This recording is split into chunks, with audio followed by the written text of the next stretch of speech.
Some women do not realize they have been abandoned until long after, not because they are foolish, not because they did not see the signs, but because love, when it is mixed with hope, can teach a woman to keep setting the table for someone who stopped arriving a long time ago. She keeps making room, keeps explaining, keeps softening the truth so it does not cut her all at once. Keeps telling herself he is tired, distracted, wounded, afraid, confused, under pressure, not good with words, not ready, not himself. And then one day, quietly, almost without drama, she realizes something devastating. The most painful thing was not only that he left, it was that while trying not to lose him, she slowly began to leave herself. She abandoned her own needs because they made him uncomfortable. She silenced her own questions because they seemed to push him away. She lowered her expectations until bare minimum attention felt like mercy. She accepted fragments and tried to call them love. She learned to survive on emotional crumbs, then blamed herself for still being hungry. And this is where heartbreak becomes more than heartbreak, because betrayal does not only wound trust, it wounds identity. It makes a woman ask, who was I while I was loving him? Where did I go? What happened to the part of me that used to know what hurt? How did I become someone who kept begging for clarity from a person committed to ambiguity? There's a particular grief that comes when a grown woman looks back and realizes she did not just lose a relationship. She lost years of emotional energy. She lost sleep. She lost peace. She lost the version of herself who still believed patience would eventually be rewarded with devotion. She grieves the home she imagined, the family conversations she quietly rehearsed, the future she decorated in her mind, the ordinary mornings she thought they might share, the safety she kept trying to build with someone who never fully moved in emotionally. It is not childish to grieve that. It is not weakness to mourn something that never became real in the way you needed it to. Sometimes the heart can attach itself not only to a person, but to the possibility that person represented. And when that possibility dies, it can feel like burying a life no one else ever saw. That is why people may tell you, why are you still hurting? It wasn't even stable, but that is exactly why it hurts. Because unstable love keeps the nervous system awake. A consistent rejection is painful, but at least it has a shape. Intermittent affection is different. It gives you warmth, then distance, tenderness, then silence, intimacy, then confusion. A moment where you feel chosen, followed by days where you feel invisible. And the mind begins to search for a pattern. You lie awake replaying conversations, not because you enjoy suffering, but because your brain is trying to locate the exact moment things changed. You remember his tone, the delay in his response, the way his eyes moved away, the sentence he avoided, the promise that sounded smaller the second time he said it. You become a detective inside your own pain. But here is one painful but clarifying truth.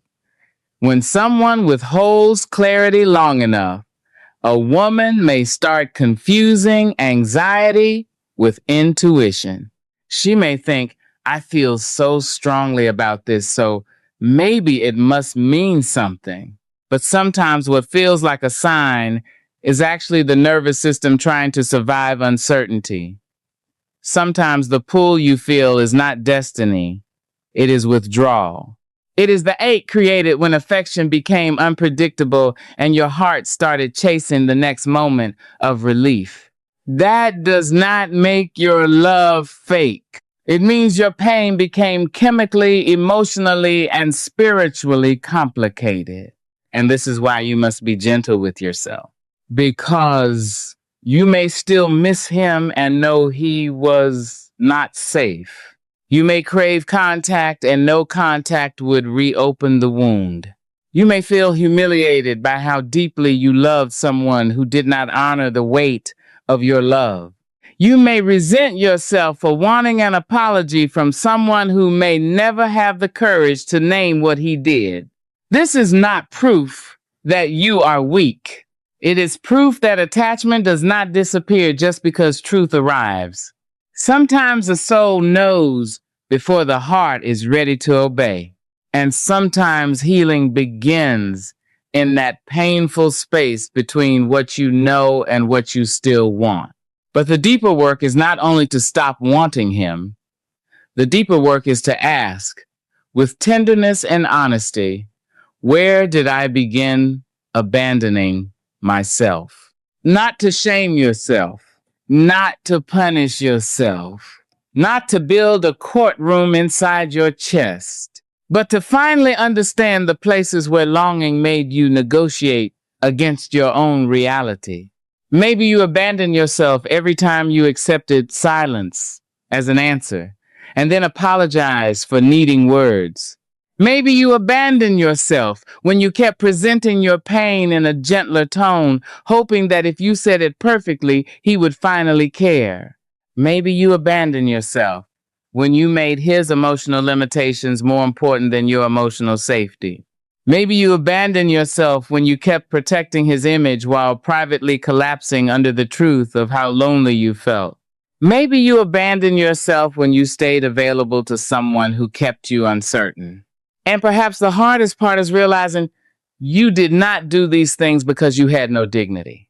You did them because you were hoping love would become mutual before you ran out of yourself. That is a human thing, a tender thing, a heartbreaking thing.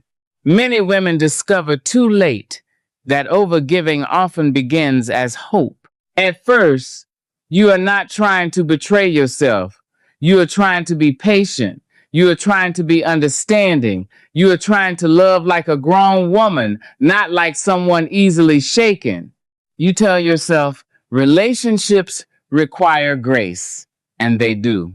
But grace without truth can become self-erasure. Understanding without boundaries can become emotional starvation. Patience without reciprocity can become a slow disappearance.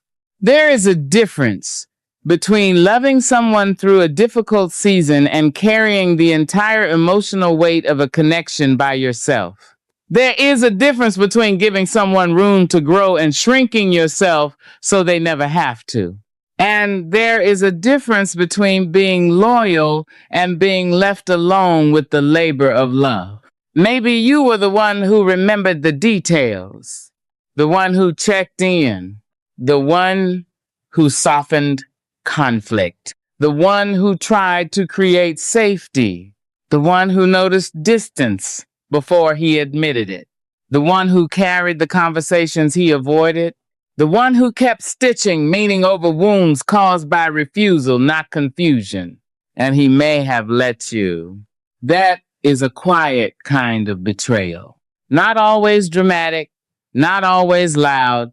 Sometimes betrayal looks like benefiting from a woman's devotion while never intending to meet her with the same seriousness. Sometimes it looks like accepting her care, her body, her time, her listening, her emotional shelter, while keeping one hand on the door. Being kept around emotionally while never being fully claimed can do something painful to a woman's sense of worth, because she begins to wonder, what is wrong with me that I am enough to comfort him, but not enough to be chosen by him? But his inability to choose you is not a measurement of your value. It may be a measurement of his capacity. his avoidance, his fear, his entitlement, his immaturity, his hunger for intimacy without responsibility. And still, knowing that may not remove the sting. Because being unchosen hurts even when you understand it. It can reopen older wounds. Wounds from childhood, from past betrayals, from years of being the strong one, the forgiving one, the woman who learned to need less so she would not be called difficult. Suddenly, this one person's distance becomes larger than the relationship itself. It touches every earlier place where you felt unseen, replaceable, too much, not enough, easy to leave. And that is why the pain can feel disproportionate. You are not only grieving him, you are grieving every version of yourself that tried to earn love by becoming easier to abandon. Let that sentence breathe.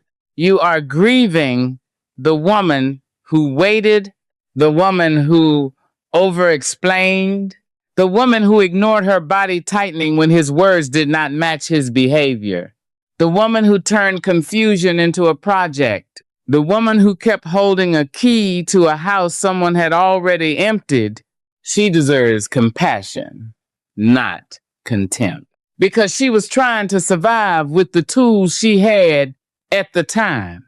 But now, something in you is being invited back, not into bitterness, not into coldness, not into pretending you never cared, back into truth.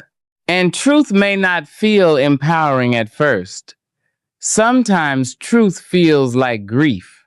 Sometimes self-respect begins as shaking hands, unanswered messages, tears in the bathroom, a blocked number you keep wanting to undo, and the heavy silence after you finally stop chasing. Sometimes dignity does not arrive like confidence. Sometimes dignity arrives as exhaustion, saying, I cannot keep doing this to myself. That counts. That is not failure. That is the beginning of return. Because the moment you stop asking someone else to confirm what their behavior has already revealed, you begin to come back to yourself. The moment you stop treating ambiguity like a mystery you must solve, you begin to come back to yourself. The moment you allow reality to become more sacred than longing, you begin to come back to yourself. And yes, reality may hurt. It may hurt to admit that he understood more than he claimed. It may hurt to admit that silence was not always confusion. Sometimes silence was a choice. It may hurt to admit that someone can enjoy your love without being willing to honor it. But pain that clarifies is different from pain that keeps you trapped. One kind of pain keeps asking, how do I get him to see me?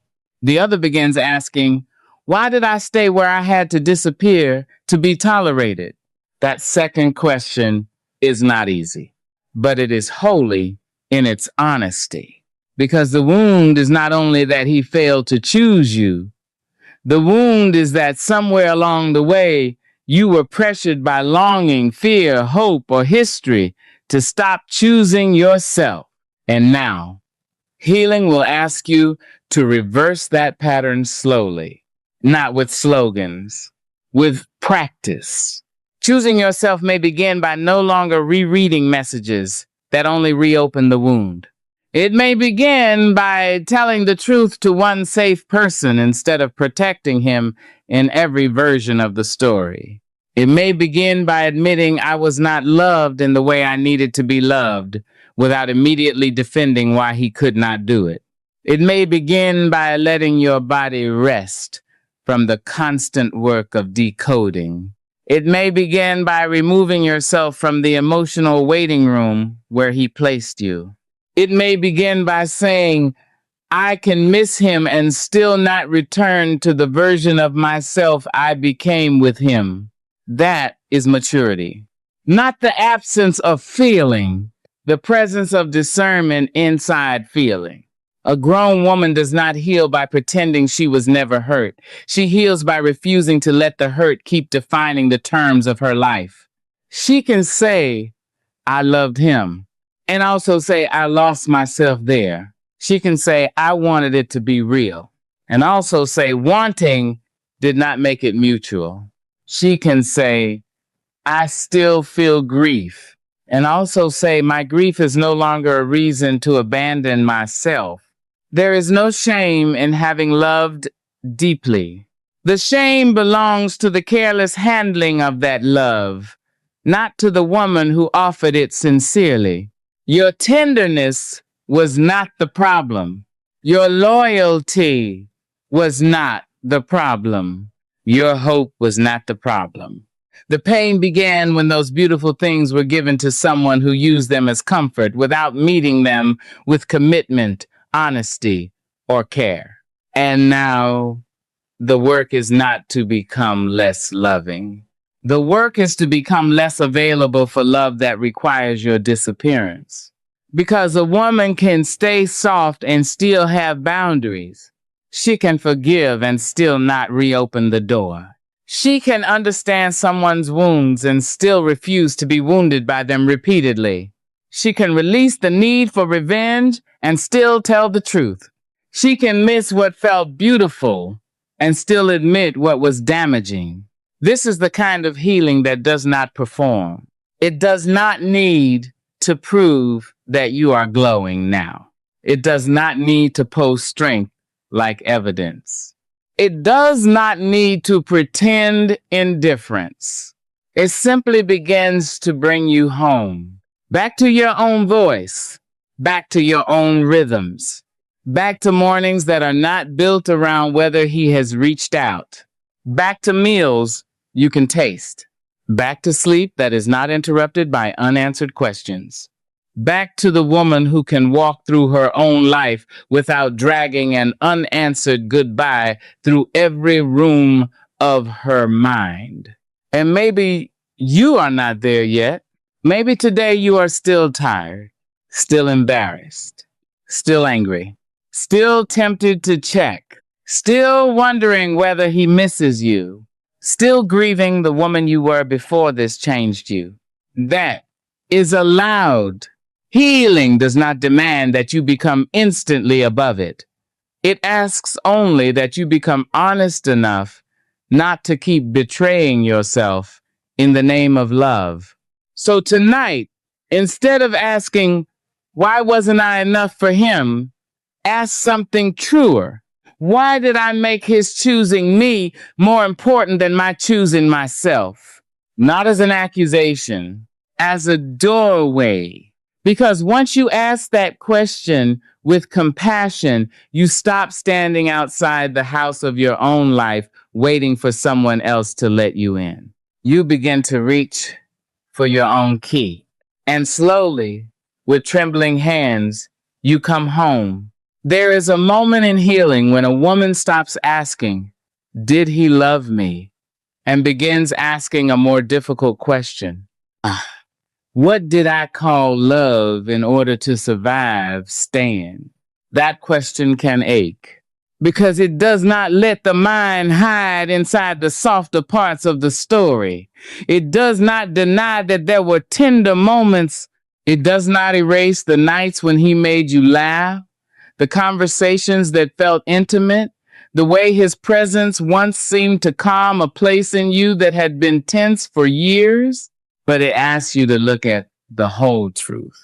Not only the sweetness, not only the chemistry, not only the apology, not only the potential, not only the version of him that appeared just often enough to keep hope breathing.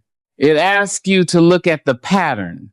Because sometimes what breaks a woman is not that there was never love. Sometimes what breaks her is that there was just enough warmth to keep her attached, but not enough consistency to keep her safe. And safety matters.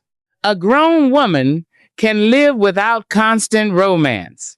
She can live without perfect words.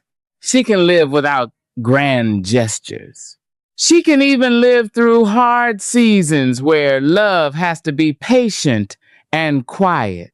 But she cannot keep living inside emotional uncertainty without paying a cost. At first, the cost is small. A little less sleep, a little more waiting, a little more checking the phone, a little more explaining his distance to yourself, a little more swallowing your disappointment because you do not want to seem needy. Then the cost grows. Your appetite changes. Your focus weakens. Your work suffers. Your patience with your children becomes thinner. Your friendships receive the version of you that is present but not really there. Your body carries the relationship even when your mouth says you are fine. And this is one of the most painful truths about emotional neglect. It can turn a woman into a stranger inside her own routine. She still does the laundry, still answers emails, still smiles at the cashier, still remembers birthdays, still performs competence in public, but privately, she is exhausted from loving someone who made her live on emotional guesswork. She wakes up heavy. She goes to bed unsettled.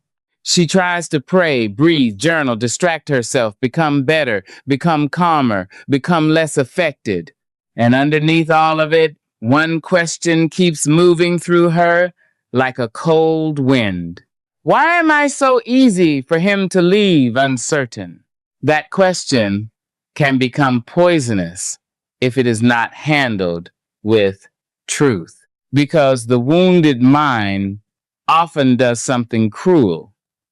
It turns another person's inability into your identity. He is distant, so you become unlovable. He is inconsistent, so you become too much. He avoids commitment, so you become not enough. He chooses silence, so you become the problem for needing language. This is how betrayal wounds identity. It takes the facts of someone else's behavior and makes them feel like evidence against your worth. But his emotional absence is not a mirror you should use to see yourself. A man can fail to honor you for reasons that have nothing to do with your value. He can be unable to sustain intimacy. He can want access without accountability. He can enjoy closeness when it comforts him and withdraw when closeness requires responsibility. He can be attracted to your light and still not have the maturity to protect it. That does not make the pain less real, but it changes what the pain means. His inability to love you well is not proof that you were hard to love. It may simply be proof that he was not prepared to love without taking. And for many women, this is the hardest truth to accept, because accepting it means grieving the fantasy that if you had been calmer, prettier, more patient, more mysterious, more forgiving, less wounded, less honest, less available, more spiritual, more successful, more silent, more anything, he would have finally become clear. But clarity is not something you can earn from someone who benefits from confusion. There's dignity in no longer begging ambiguity to become devotion. There is dignity in admitting that some people do not leave because they are confused. They stay near enough to receive, but far enough to avoid responsibility. They keep the door half open, not because they are building a home with you, but because they like knowing they can enter when they need comfort. And if you have been that woman, the one standing near a half-open door, please do not speak to yourself with cruelty. You may have stayed because you were raised to believe love means endurance. You may have stayed because starting over felt unbearable. You may have stayed because the years already invested made leaving feel like losing twice. You may have stayed because your body remembered old abandonment and mistook familiar anxiety for attachment. You may have stayed because every time you were almost ready to let go, he returned with just enough tenderness to confuse your grief. That kind of pattern is not simple. It is not solved by saying just move on. A woman does not simply move on from a bond that trained her to wait for relief. When affection comes unpredictably, the heart can begin to crave not the relationship itself, but the end of the anxiety. One message becomes relief. One soft tone becomes relief. One apology becomes relief. One affectionate moment becomes a small rescue from the panic his absence created. And without realizing it, she begins to call relief love. But love and relief are not the same. Love does not require you to suffer for days in order to appreciate 1 hour of tenderness. Love does not make you feel grateful for the temporary absence of pain. Love does not keep you starving, then call a crumb a feast. And maybe that is what you are beginning to understand now. Maybe you are not only missing him, maybe part of you is missing the relief that came when he finally gave you what he had been withholding. That realization can be heartbreaking, but it can also be freeing. Because once you see the pattern, you stop romanticizing the cycle. You can remember the beautiful moments without letting them erase the damage. You can admit there was tenderness without pretending there was safety. You can honor what you felt without returning to what diminished you. This is emotional clarity, not hatred, not revenge, not coldness, clarity. The kind of clarity that lets a woman say, I do not have to demonize him to admit this hurt me. I do not have to prove he is evil to accept that he was not good for my nervous system, my dignity, or my future.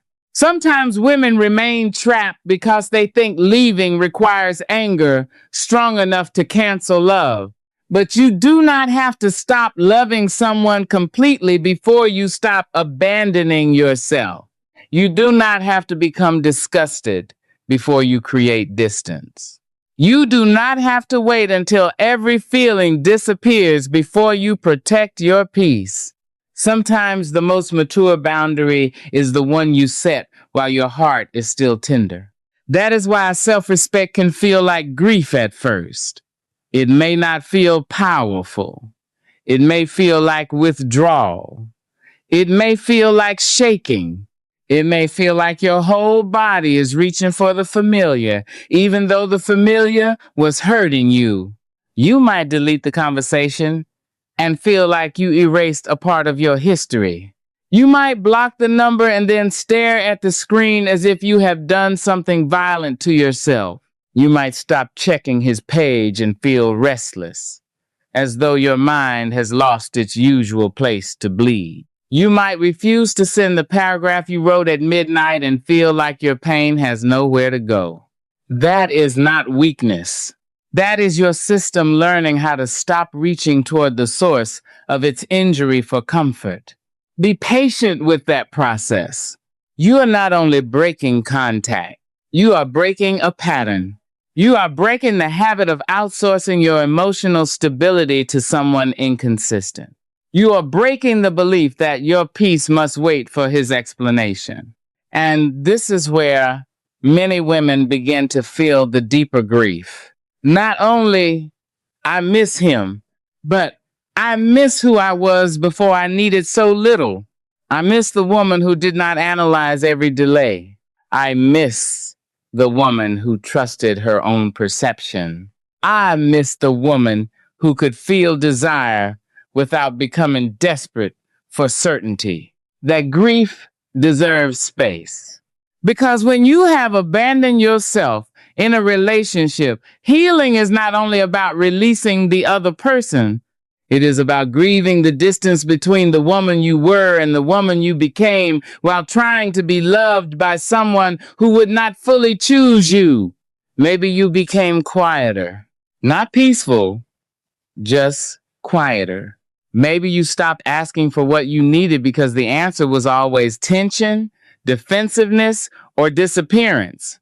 Maybe you became overly reasonable, explaining away behavior that wounded you because you were afraid the truth would require a decision you were not ready to make. Maybe you became hyper aware of his moods, his tone, his patterns, his silence, his online presence, his emotional weather. And slowly, his inner world became the climate you lived under. This is why returning to yourself may feel strange. When you have spent so long orbiting someone else's inconsistency, your own life can feel unfamiliar at first. Peace may feel empty. Silence may feel threatening. A calm evening may feel lonely because your body became accustomed to emotional alarms. But peace is not the absence of love. Peace is what makes real love livable. A relationship should not require you to abandon your nervous system in order to keep connection. It should not require you to become smaller, quieter, more tolerant of neglect, more fluent in excuses, more skilled at waiting. You were not created to be an expert in someone else's avoidance. You were not created to spend your grown womanhood decoding emotional crumbs. You were not created to keep dragging an unanswered goodbye through the rooms of your mind while life continues asking you to show up. And still, there is no shame in admitting that you did.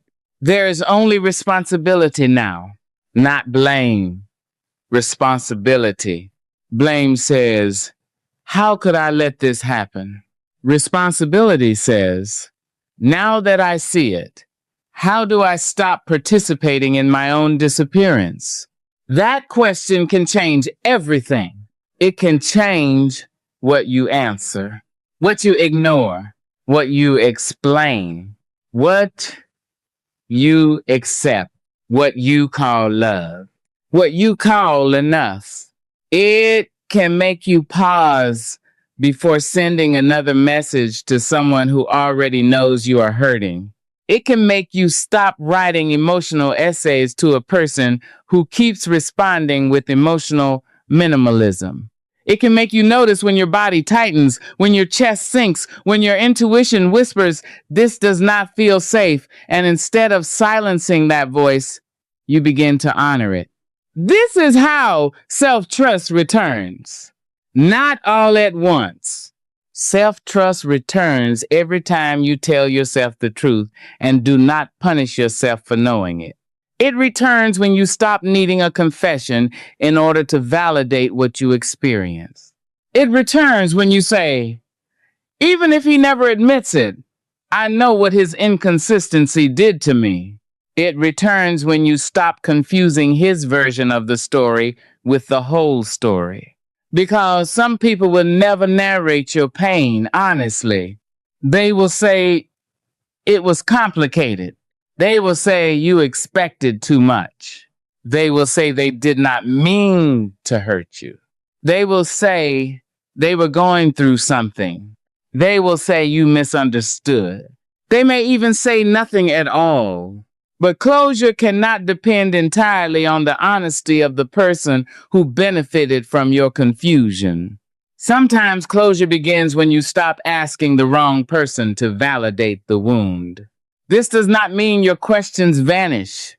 You may still wonder. You may still replay. You may still want to know whether any of it was real. But one day, gently, you may begin to understand that the answer to was it real may be more complex than your heart wanted. Maybe some of it was real, but not responsible. Maybe some of it was tender, but not committed. Maybe some of it was meaningful, but not mutual. Maybe some of it was sincere in the moment, but not strong enough to become a life. And that is a grief of its own. Because women are often told that if something was real, it would last. But sometimes something can feel real and still not be safe. Something can be intense and still not be mature. Something can be emotionally powerful and still be unable to carry the weight of devotion. Intensity is not intimacy. Chemistry is not character. Potential is not partnership. History is not a promise. And being wanted is not the same as being chosen. A woman can be desired and still not be honored. She can be missed and still not be pursued with integrity. She can be valued in private and still not be protected in public. She can be emotionally significant to someone who still refuses to build anything stable with her. This is why you must stop using his moments of tenderness as evidence against the full pattern of pain. Yes, he may have had softness. Yes, he may have had wounds. Yes, he may have cared in ways he did not know how to sustain. But your life cannot be built around someone's occasional capacity. You need more than glimpses. You need presence. You need honesty. You need reciprocity. You need emotional safety.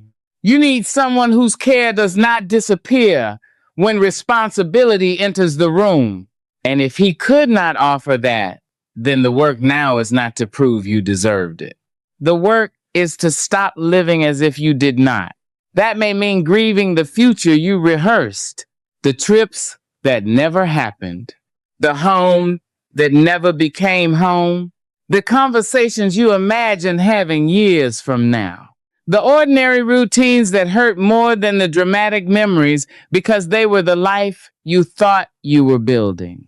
You may grieve standing in a grocery store because you see something he liked. You may grieve on a Sunday afternoon because that was when loneliness always felt louder. You may grieve when you hear good news and realize you no longer know whether to tell him. You may grieve the private language, the inside jokes, the familiar rhythm, the person you were when hope was still organizing your days. Let grief be honest, but do not let grief turn the past into a shrine. A shrine is where you keep returning to worship what wounded you because you are afraid to live without it. Memory is different. Memory says, this happened, it mattered, it changed me, but it is not the altar where I must keep sacrificing my future. There is a quiet freedom in that distinction. You are allowed to remember without returning. You are allowed to miss without reopening. You are allowed to cry without calling. You are allowed to love what was beautiful and still leave what was breaking you. And perhaps this is where self-abandonment begins to loosen its grip. Because choosing yourself does not mean you never loved him. It means you finally stop using love as a reason to betray your own reality. You stop pretending the silence was neutral. You stop pretending the inconsistency was harmless. You stop pretending your needs were too much simply because he did not want to meet them. You stop standing in the doorway of someone else's indecision while your own life waits behind you. And when you begin to turn back toward yourself, you may feel grief. But underneath the grief, there may be something else. A small steadiness, a quiet, unfamiliar dignity, not loud, not polished, not ready to be photographed, just real. The kind of dignity that says I can be sad and still not go back. I can be lonely and still not beg. I can be tempted and still not abandon myself again. I can miss him and still choose the woman I almost lost. That is not a small thing. That is the beginning of becoming trustworthy to yourself again. Because after betrayal, one of the deepest wounds is not only that you stop trusting someone else, it is that you stop trusting yourself. You wonder, how did I not see it sooner? Why did I ignore the signs? Why did I stay? Can I trust my heart again? Can I trust my judgment? Can I trust my longing? And the answer is yes. But differently, not by shaming the woman who hoped, not by becoming suspicious of every tenderness, not by turning your heart into a locked room. You learn to trust yourself again by becoming a woman who listens to her whole self. Not only her longing, not only her fear, not only her chemistry, not only her loneliness, her whole self, her body, her peace, her clarity, her values, her patterns, her history, her intuition, her need for consistency. A woman who listens to her whole self no longer mistakes emotional hunger for destiny. She can feel attraction and still ask, is this safe? She can feel hope and still ask, is this mutual? She can feel tenderness and still ask, is this honest? She can feel longing and still ask, am I leaving myself to keep this? That last question is sacred. Am I leaving myself to keep this? Ask it gently. Ask it when you are tempted to explain away neglect. Ask it when you feel yourself shrinking. Ask it when you are about to accept less than what your soul has already named as painful. Ask it when someone offers intensity without consistency. Ask it when you begin to confuse waiting with devotion. And when the answer is yes, do not hate yourself. Pause it. Come back. Even if you come back slowly, even if you come back crying, even if you come back after years, even if you come back embarrassed, even if you come back with shaking hands and a heart that still wants what hurt it, come back. Because the most painful thing may not be being abandoned by someone else. The most painful thing is waking up one day and realizing you kept yourself outside your own life, waiting for someone to make room for you in theirs. But the most healing thing is this.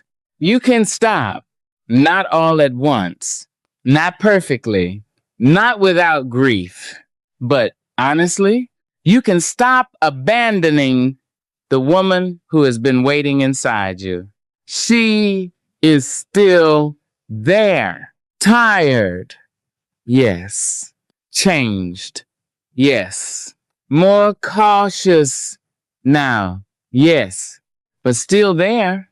And she does not need you to become invincible. She needs you to come home and stay. There is a quiet kind of heartbreak that does not come from one dramatic ending. It comes from all the little moments when you knew something was wrong and taught yourself not to know. The unanswered message you pretended did not hurt. The changed tone you explained away. The emotional distance you felt in your body before you could prove it with facts. The conversation you wanted to have but swallowed because you were tired of sounding like the only one who cared. The ache of being present with someone who was already leaving in ways he would not admit. A woman can survive a goodbye. What is harder to survive is the slow erosion of her own inner voice. Because before some relationships end, something inside the woman ends first. Not her strength, not her value, not her future, but her ability to stand fully inside what she knows. She begins to negotiate with reality. She says, maybe I am overthinking. Maybe I am asking for too much. Maybe this is just how he loves. Maybe I should be more patient.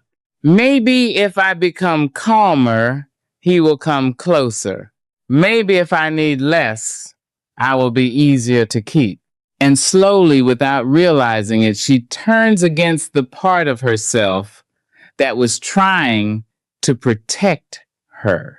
That is self-abandonment. It does not always look like weakness from the outside. Sometimes it looks like loyalty. Sometimes it looks like maturity. Sometimes it looks like grace.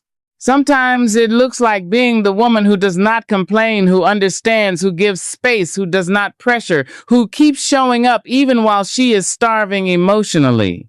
But there is a difference between patience and self-erasure. Patience still has a self inside it. Self-erasure has only hope. And many women have been praised for surviving on hope for far too long. They were told to be understanding, to be forgiving, to be low maintenance, to be strong, to give people time, to not make everything about themselves. And yes, love does require tenderness. It requires patience. It requires humility. It requires the ability to see someone's humanity beyond their worst moment. But love should not require you to disappear in order for someone else to remain comfortable. If your pain must be minimized for the relationship to continue, then what is continuing may not be love. It may be an arrangement where your silence is the price of his peace. That truth hurts, because once you see it, you cannot unsee it. You begin to remember the moments when you were not asking for too much. You were asking the wrong person. You were asking for emotional honesty from someone who treated honesty like a threat. You were asking for consistency from someone who only wanted closeness on his terms. You were asking for safety from someone who enjoyed your warmth but resisted the responsibility that came with being trusted. And perhaps one of the deepest wounds is this. You may have spent years trying to become easier for someone who never intended to become safer for you. Let that truth land gently, not as a weapon, as a light. Because the purpose of truth is not to humiliate you. The purpose of truth is to return you to yourself. You may feel shame when you look back. Shame that you waited. Shame that you believed him again. Shame that you accepted less than you wanted. Shame that you built your emotional life around someone who kept his own life protected from your needs. But shame is not the same as accountability. Shame says, I was stupid. Accountability says, I was wounded, hopeful, attached, and afraid, and now I am learning. Shame says, I should have known. Accountability says, I knew pieces of the truth, but I was not ready to survive the whole truth yet. Shame says, I wasted my life. Accountability says, I lost time, yes, but I am not lost forever. A grown woman deserves language that does not punish her for having a heart. Because many women do not stay because they lack intelligence. They stay because the relationship touches a place where love and survival have become tangled. Maybe she learned early that affection had to be earned. Maybe she became used to inconsistent care. Maybe she was praised for being strong and never taught how to ask for tenderness without apology. Maybe she confused emotional intensity with emotional intimacy because intensity was all she had ever known. Maybe she believed that if she could finally be chosen by someone unavailable, it would heal every earlier place where she felt unwanted. That is not foolishness. That is a wound trying to resolve itself through another person. But no person who keeps abandoning you can heal the abandonment wound he keeps reopening. This is why the cycle becomes so painful. You go to the very person who made you feel uncertain, hoping he will make you feel secure. You bring your anxiety to the source of the anxiety. You seek reassurance from the person whose inconsistency created the need for reassurance. And when he gives you a little comfort, you feel relief. But relief is temporary when the pattern remains unchanged.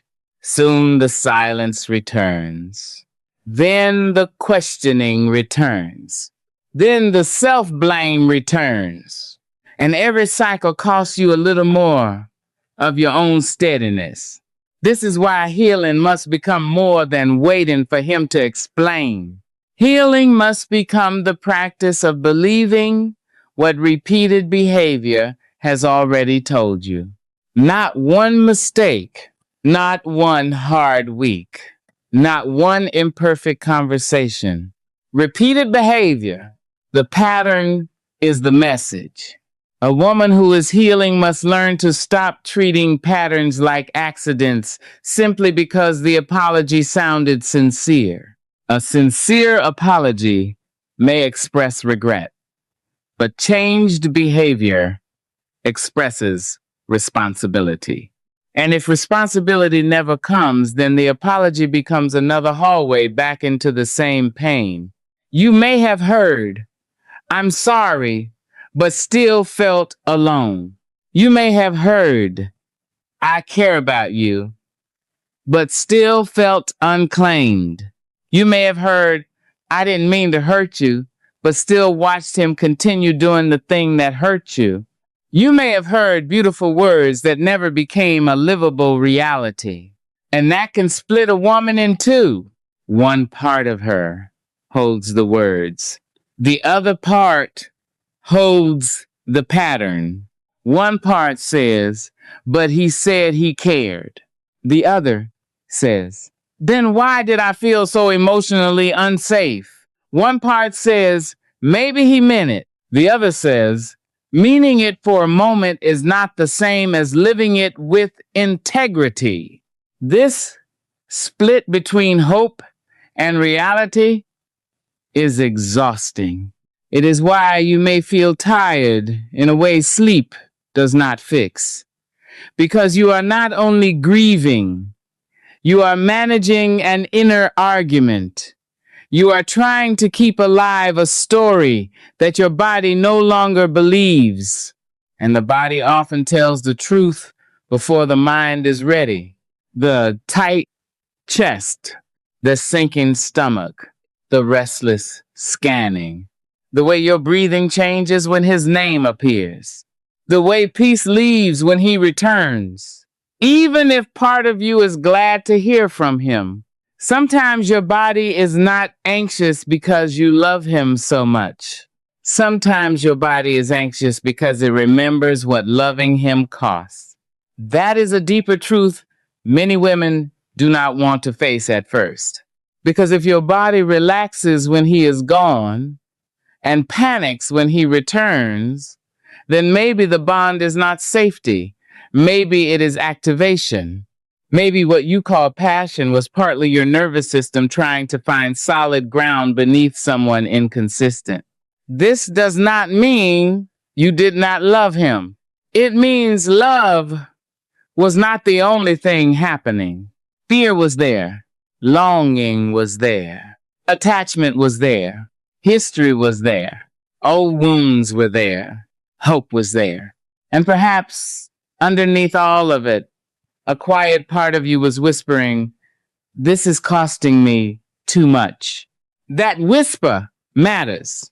It may be the voice you abandoned first, not loudly, not intentionally, but each time you dismissed it, you move farther away from yourself. The return begins when you start listening again. You listen when your body tightens. You listen when your peace disappears. You listen when you feel yourself becoming smaller in order to keep someone close. You listen when you notice that you are afraid to ask a simple question because the answer may be more silence. You listen when you are loved in fragments and your soul says, I cannot build a life from fragments. This is not about becoming hard. It is about becoming honest. Hardness says, I will never need anyone again. Honesty says, I will not abandon myself to be needed by someone who refuses to love me responsibly.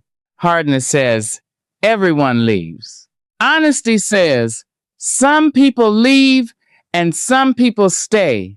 My work is to discern the difference before I hand over my whole heart. Hardness says, I am done with love. Honesty says, I am done mistaking emotional starvation for devotion.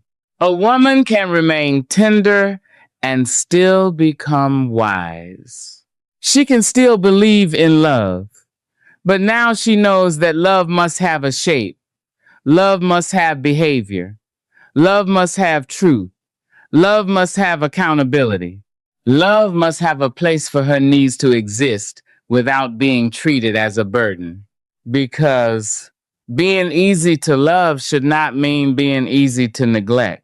And perhaps this is where you must begin rebuilding your dignity, not by trying to feel powerful every day, but by making smaller agreements with yourself and keeping them. An agreement like, I will not chase explanations from someone who becomes silent when I am in pain. An agreement like, I will not use his confusion as permission to ignore my clarity. An agreement like, I will not keep auditioning for a role in a life where I am already being treated as optional. An agreement like, I will not call it peace if I had to abandon my voice to get it.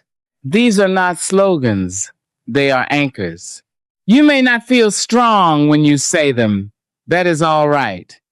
Strength is not always a feeling. Sometimes strength is a decision made while your feelings are still grieving. And on the days when you miss him, you may need to speak to yourself with both truth and compassion. Not, I should be over this. But, of course I miss what felt familiar. But familiarity is not always safety. Not, I am pathetic for wanting him. But, attachment takes time to unwind. Wanting contact does not mean contact is wise. Not, maybe I ruined everything. But a relationship that required my silence to survive was already breaking me. Not, what if he changes? But, what if I finally stop organizing my life around possibilities that have not become reality? That last question is important because possibility can become a beautiful prison. A woman may not stay for what is happening. She may stay for what could happen. She stays for the version of him she has seen in flashes. She stays for the man he almost becomes when he is tender. She stays for the conversation they almost have. She stays for the apology that almost sounds accountable. She stays for the future that almost has her name on it. Almost can steal years. Almost chosen. Almost loved well. Almost respected. Almost safe. Almost clear. Almost enough. And when a woman finally wakes up from almost, the grief can be enormous because she realizes she was not living inside a promise. She was living inside a possibility that someone else never fully agreed to build. This is why ambiguous relationships can be so hard to grieve. There is no clean ending, no clear timeline, no public acknowledgement, no shared mourning, no honest final conversation, sometimes not even a title to explain what you lost. And yet you lost something. You lost the emotional world you lived in. You lost the daily hope. You lost the imagined future. You lost the private rituals. You lost the version of yourself who believed that if she loved carefully enough, she could make uncertainty become home. And when the relationship was hidden, unequal, undefined, or inconsistent, grief can become even lonelier. Because how do you explain to people that you are mourning something that was never fully named? How do you say I am grieving a future he never promised, but somehow I carried it like it was real? How do you admit I feel replaced, even though I was never fully claimed? How do you confess? I know I deserved more, but I still miss the little I had. This kind of grief needs tenderness. It also needs clarity, because grief without clarity can keep turning the unavailable person into the center of the story. But clarity gently shifts the focus. It asks, what did this relationship teach me about where I am still willing to disappear? That question may hurt more than blaming him, but it will free you more, because if the entire story is only, he hurt me, then your healing depends on what he does next. His apology, his regret, his explanation, his return, his accountability.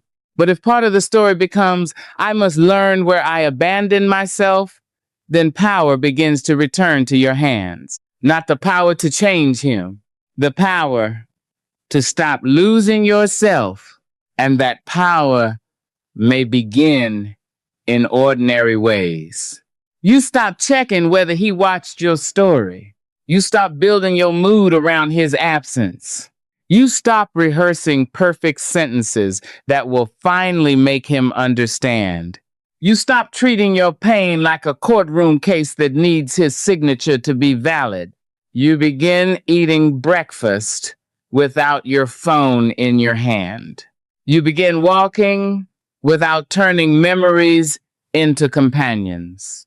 You begin sleeping with the decision that no unanswered message is allowed to define your worth tonight. You begin telling the truth in your own journal without editing it to protect him. You begin returning to your own life in pieces. And pieces are enough at first. Do not despise small returns. The first evening, you do not check. The first morning, you do not wake up waiting.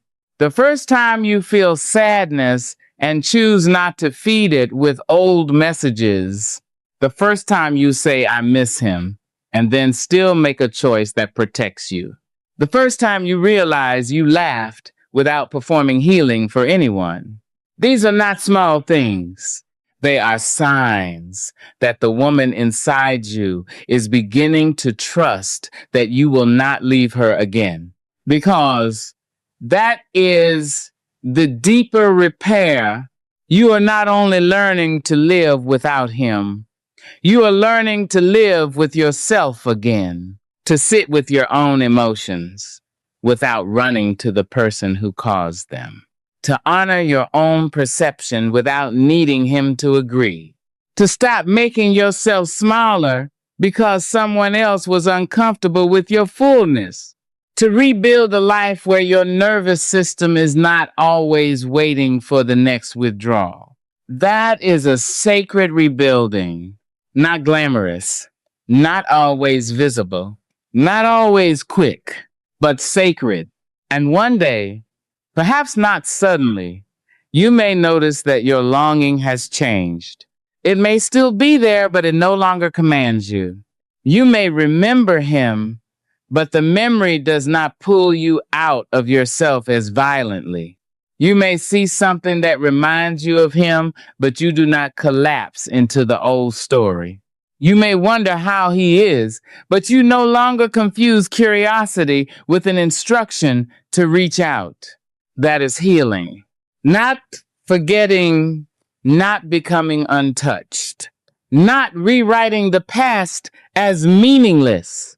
Healing is when the past can visit without moving back in. Healing is when you can say, that mattered, without making it master over your present. Healing is when you can look at the woman you were with compassion and say, I understand why you stayed, and I love you too much to send you back. That sentence may become a doorway. I understand why you stayed, and I love you too much to send you back. Because self-love is not always warm and gentle. Sometimes self-love is protective. Sometimes it has to stand at the door and say, no more, even while another part of you is weeping. That protection is not bitterness. It is devotion to your own life. And maybe devotion to your own life is what was missing when you were trying so hard to be devoted to him. Maybe you learned to be loyal outwardly before you learned to be loyal inwardly. But now you are learning. You are learning that loyalty to love does not require disloyalty to yourself. You are learning that compassion for his wounds does not require permission for him to keep wounding you. You are learning that missing someone is not a command. You are learning that silence already speaks, even when it refuses to explain itself. You are learning that when a person benefits from your love but avoids responsibility for your pain, your healing may require distance. And most of all, you are learning that your dignity is not destroyed because someone failed to honor it. Dignity can be covered by grief. It can be buried under shame. It can be exhausted by longing. It can be forgotten in the chaos of trying to be chosen, but it is not gone. It waits for you beneath all the ways you try to survive. It waits in the moment you stop begging for crumbs. It waits in the moment you tell the truth without making it smaller. It waits in the moment you refuse to confuse being missed with being valued. It waits in the moment you finally allow yourself to say, this was not enough for me. Not with hatred, with clarity. This was not enough for me.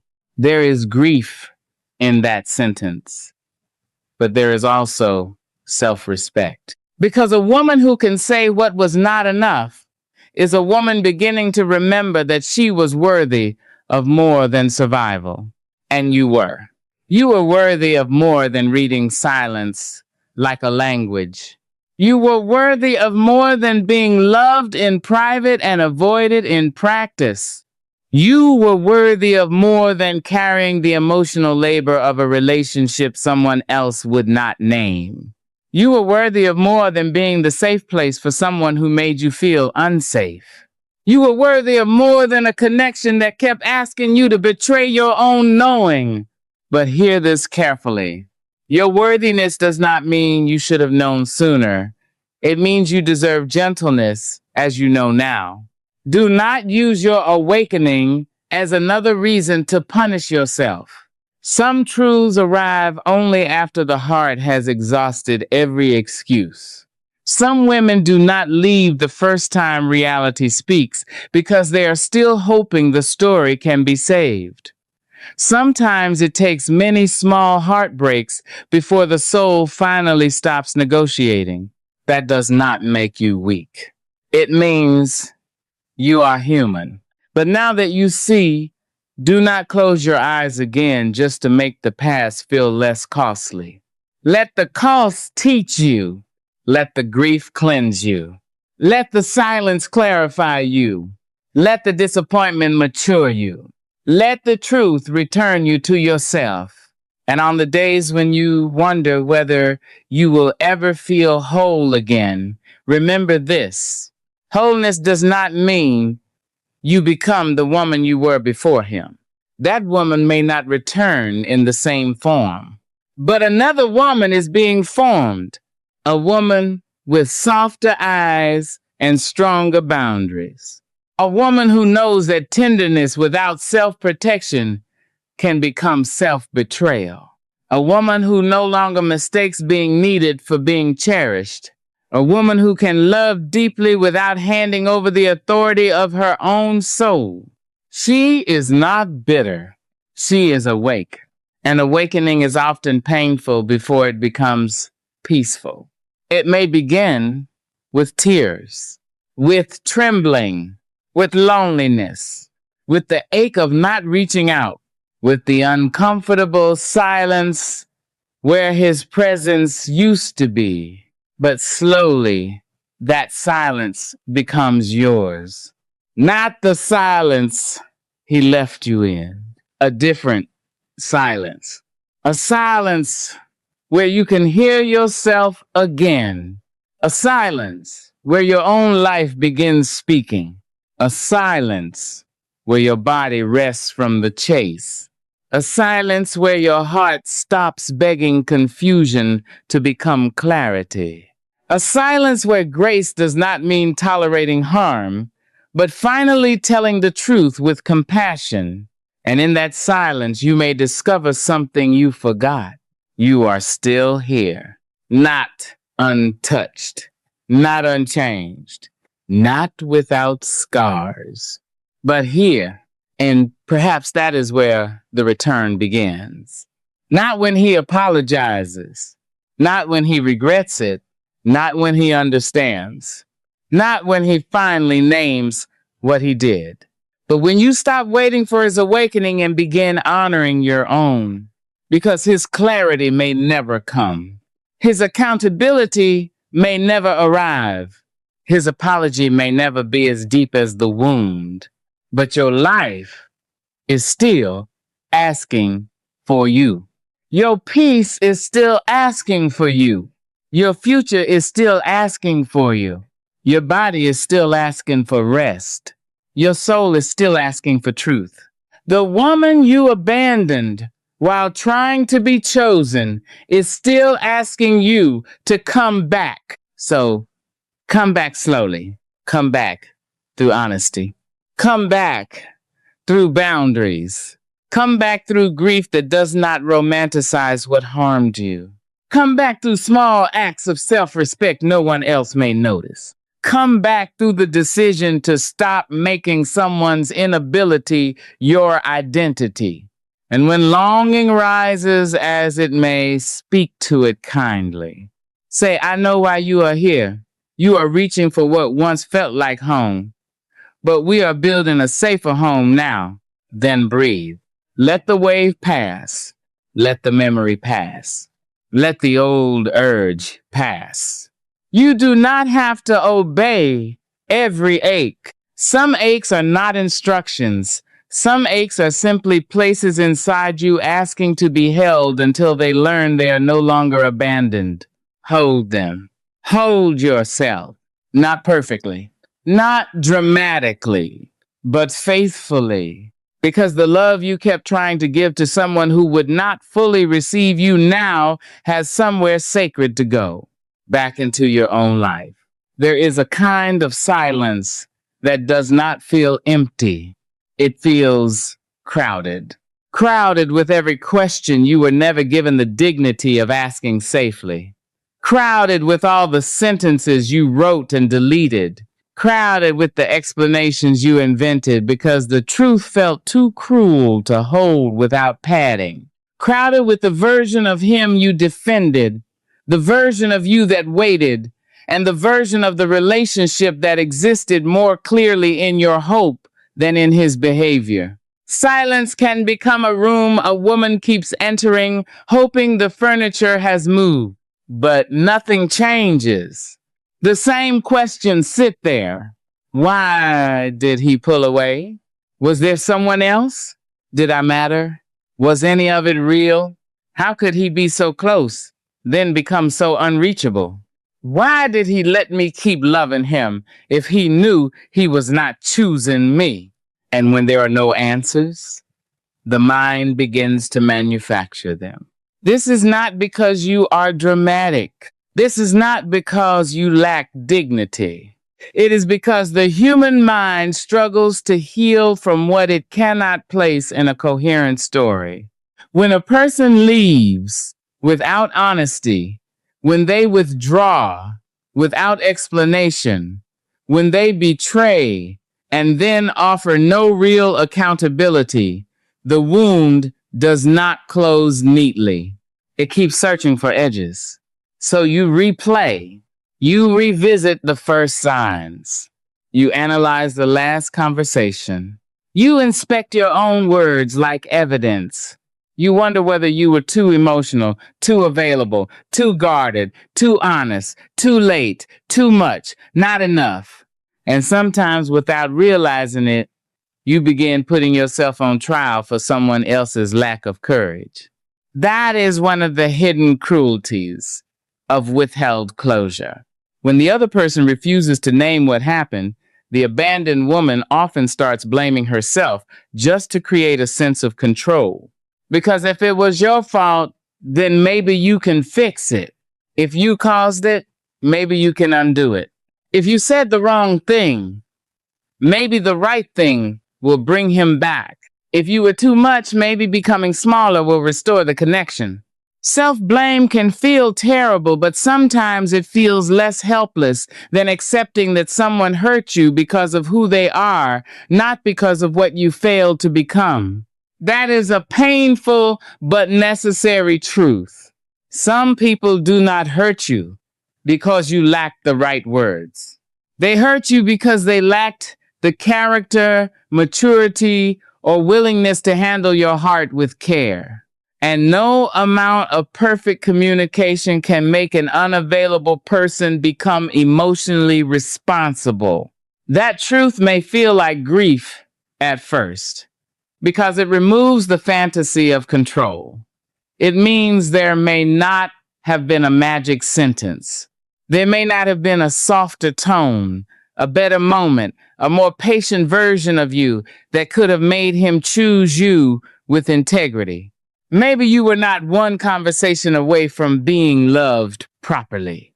Maybe you were trying to negotiate with a limitation he had no intention of changing. And if that is true, then your healing cannot be built around finding the perfect explanation. It has to be built around accepting the pattern, not because acceptance is easy, not because acceptance makes it stop hurting, but because reality, once honored, becomes a form of mercy.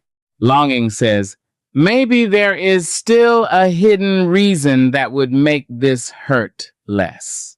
Reality says the way he handled me is already enough information.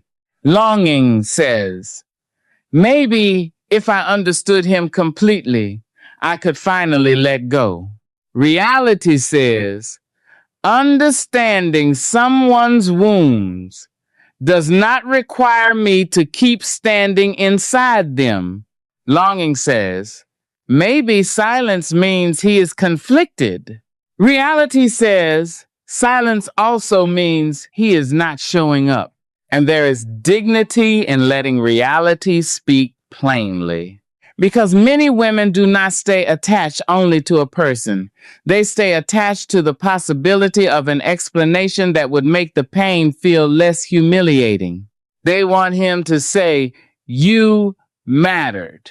They want him to admit, I was wrong. They want him to confess, I knew I was hurting you. They want him to acknowledge, you gave me something I did not know how to honor. And there is nothing shameful about wanting that. A sincere apology can feel like water after years of emotional drought. But if that apology never comes, your pain is still valid. If he never names the betrayal, it still happened. If he never admits the neglect, you still felt it. If he never acknowledges the confusion he created, your exhaustion still counts. If he never gives you closure, you are still allowed to close the door. Closure is not always a conversation. Sometimes closure is the decision to stop letting someone's silence outrank your lived experience. Sometimes closure is saying, I may never hear the truth from his mouth, but I will not keep lying to myself. That is not bitterness. That is emotional sobriety. And emotional sobriety is often the beginning of self-respect. Because when you are intoxicated by potential, you keep seeing what could be. When you become sober, you begin to see what has been. Not the fantasy, not the glimpse, not the temporary warmth, the pattern. And the pattern may reveal something your heart did not want to know, that you were carrying a body of hope through a relationship already hollowed out, that you were setting a table for a love that had stopped arriving, that you were giving the benefit of the doubt to someone who had already spent it, that you were calling it patience when deep down it had become waiting without evidence. This realization can feel brutal, but it can also become the first honest breath you have taken in a long time. Because confusion takes energy. It takes energy to keep explaining someone who keeps hurting you. It takes energy to protect a story your body no longer believes. It takes energy to defend the possibility of a future while your present is quietly collapsing. It takes energy to keep hoping that the person who made you feel emotionally invisible will suddenly become the person who sees you fully. And women over 30 often carry this exhaustion silently. They do not always have the luxury of falling apart. There may be children to feed, a job to maintain, parents aging, bills waiting, a household still needing attention, a body changing, a life that does not pause just because the heart has been dismantled. So she learns to grieve in fragments, in the car before walking into work, in the shower where no one can hear, at night after everyone else is asleep, while folding clothes that belonged to a life she thought would feel different by now, while smiling through conversations with people who have no idea she is carrying an unanswered goodbye through her chest. This is why healing must be gentle, not soft in the sense of weak, gentle in the sense of truthful without cruelty. You do not need to scream at yourself to awaken.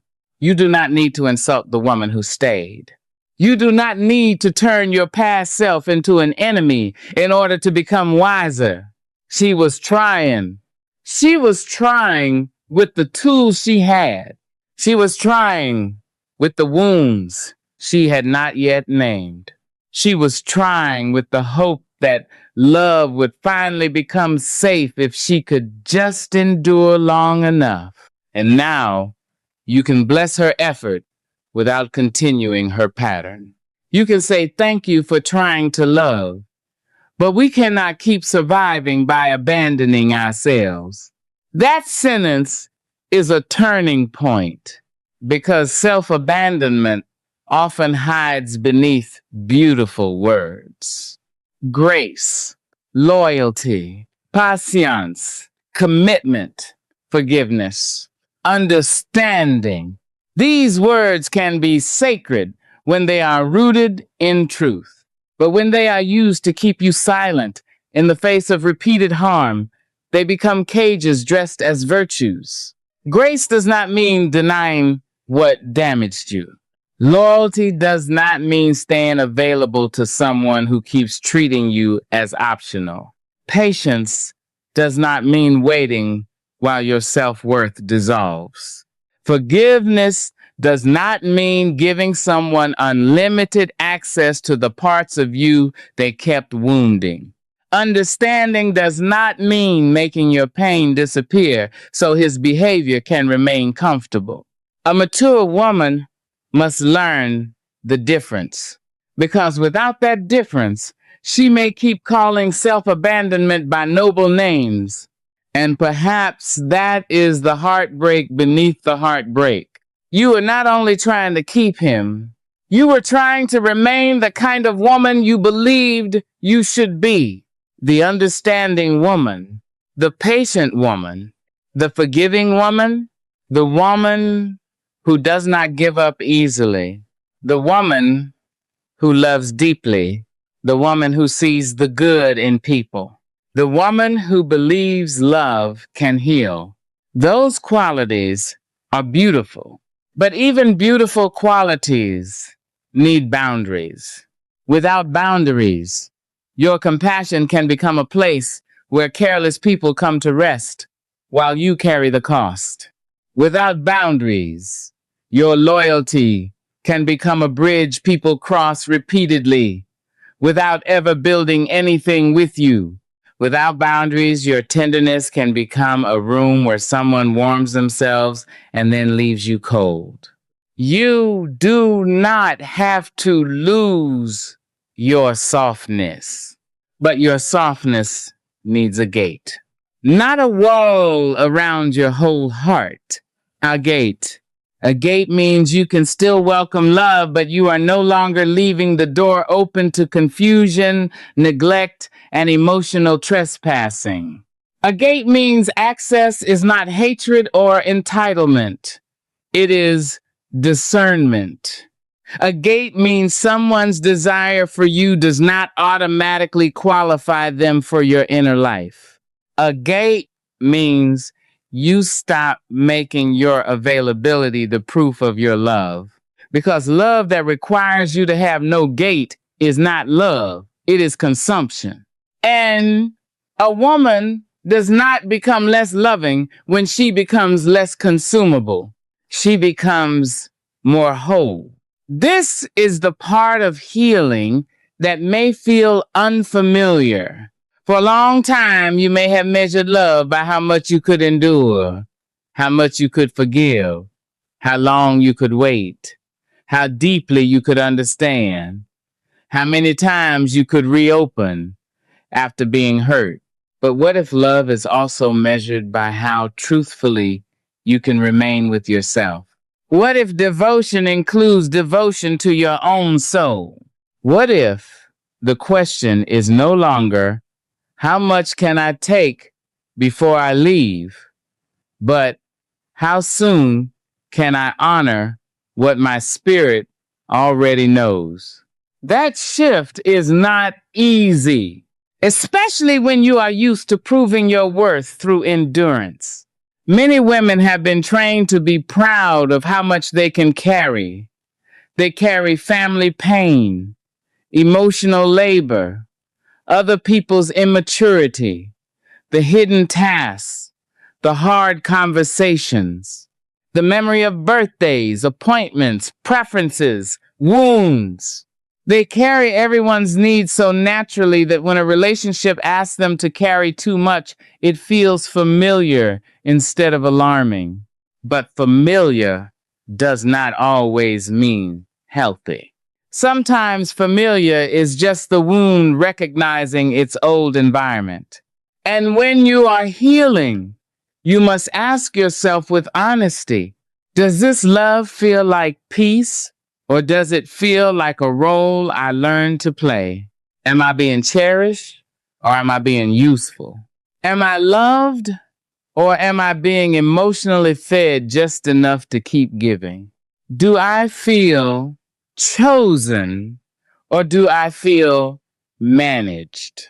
Am I staying because this is life-giving or because leaving would force me to face the years I gave away? These questions are not meant to shame you.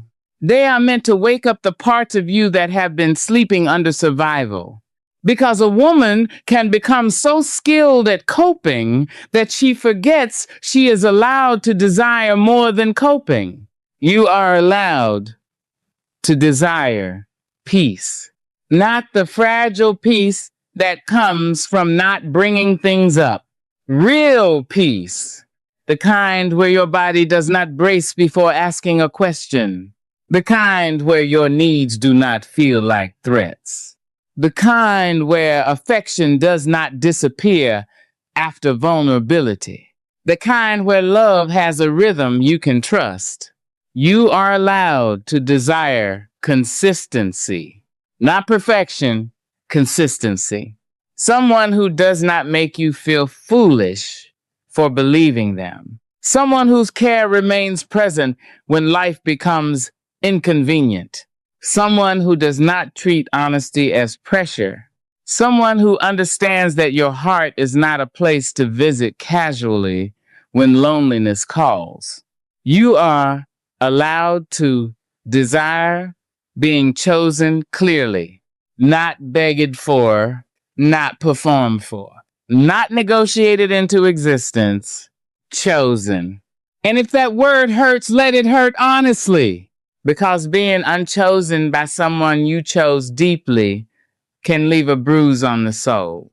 It can make you wonder whether your love was too ordinary, your body too changed, your needs too visible, your history too heavy, your age too real, your tenderness too available.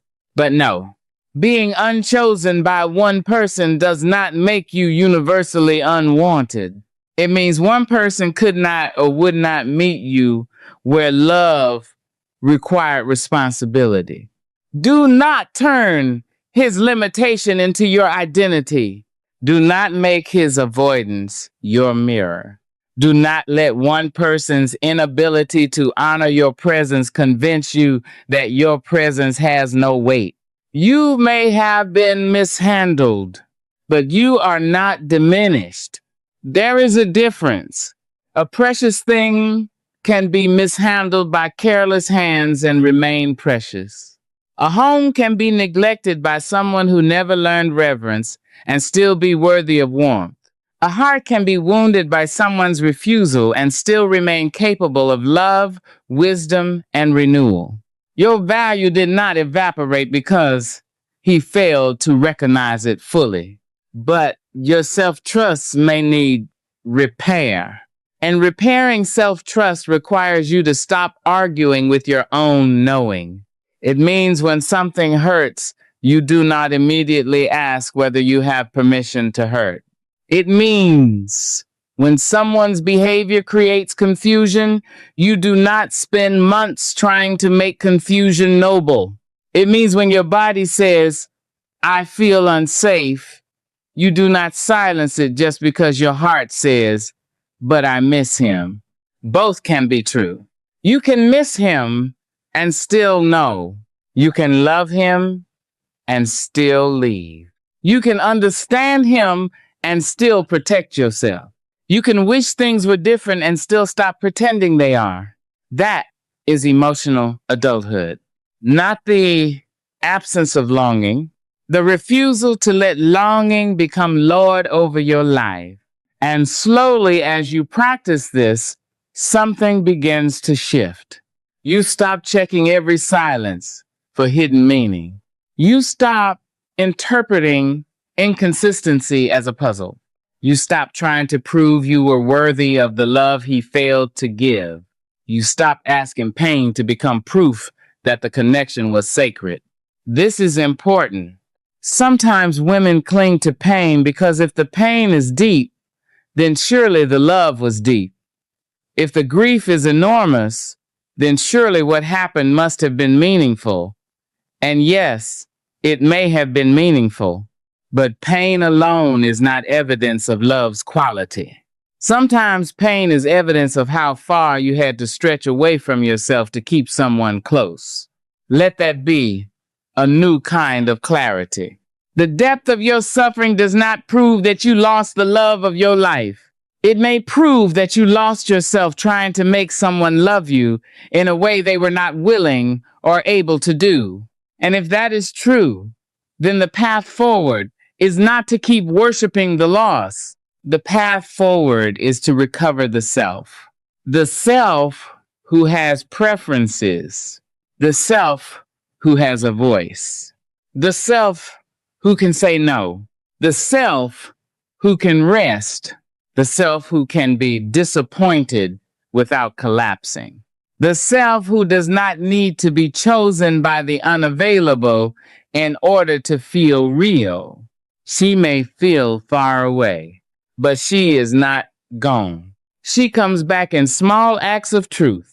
When you stop calling, when you stop explaining, when you stop waiting for someone to do the emotional labor they have repeatedly avoided, when you stop reopening the wound just to check whether it still hurts, when you stop treating his silence as more important than your peace, she comes back when you choose your evening over your obsession, when you cook for yourself even though grief has stolen your appetite, when you take a walk without turning it into a memory trail, when you allow yourself to be cared for by friends without feeling embarrassed that you are still hurting, when you sit with the ache and say, this is grief, this is not instruction, because not every feeling is a command.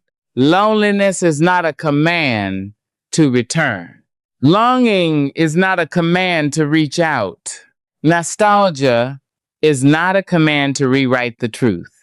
Guilt is not a command to minimize what happened.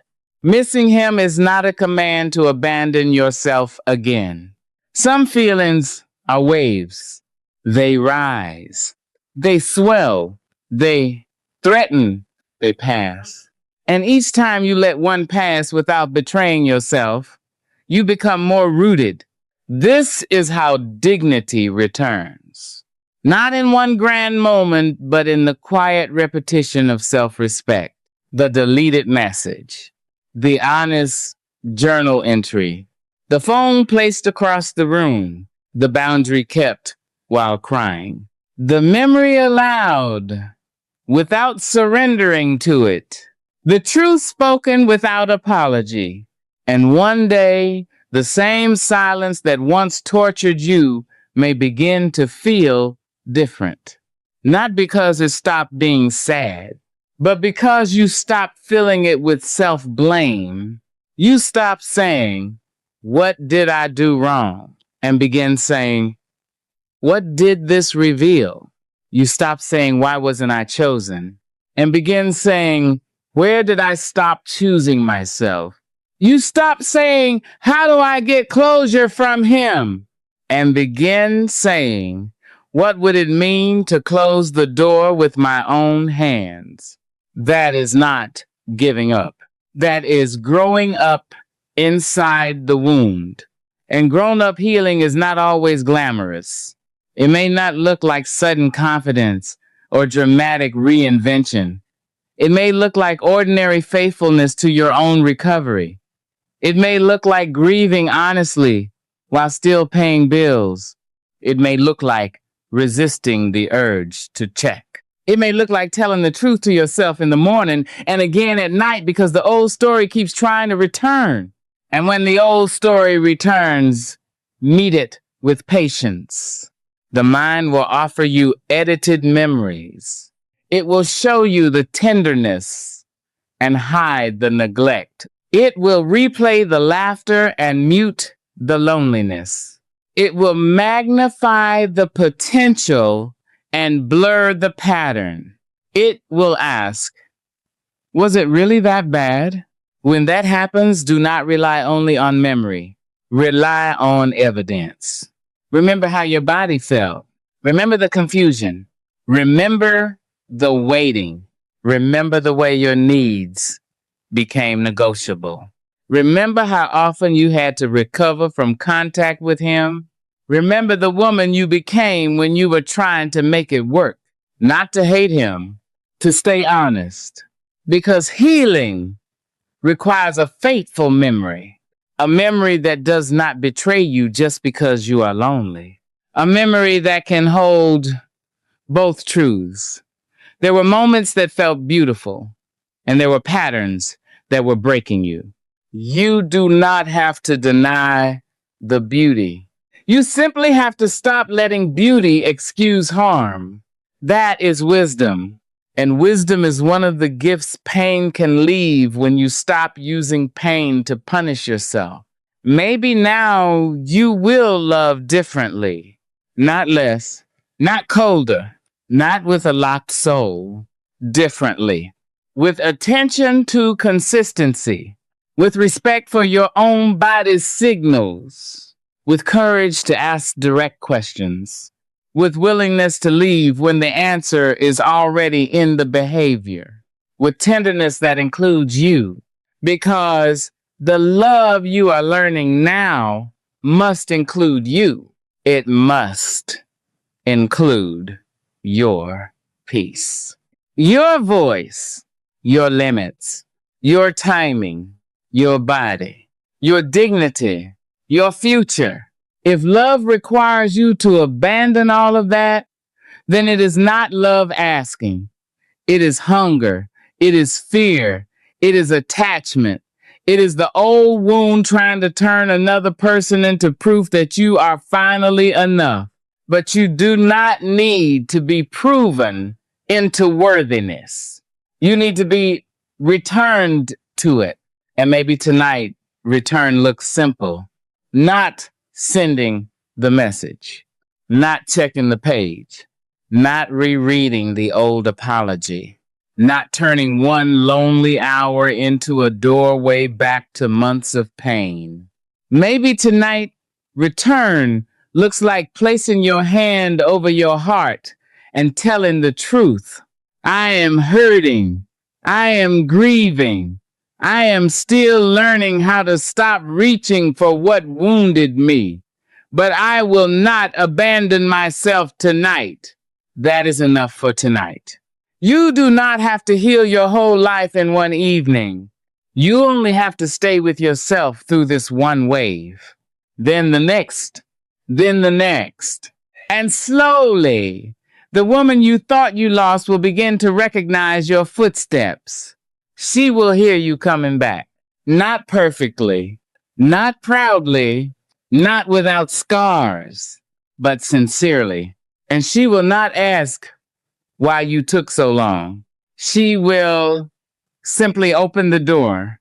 There is a particular kind of grief that comes when you realize you were not only waiting for someone to love you better, you were waiting for permission to believe what you already knew. You knew in your body before you could say it out loud. You knew in the way your chest tightened when his energy shifted. You knew in the way your peace depended on the temperature of his attention. You knew in the way you became careful with your words, careful with your needs, careful with your pain. But knowing is not always simple. Sometimes a woman knows the truth and still cannot move.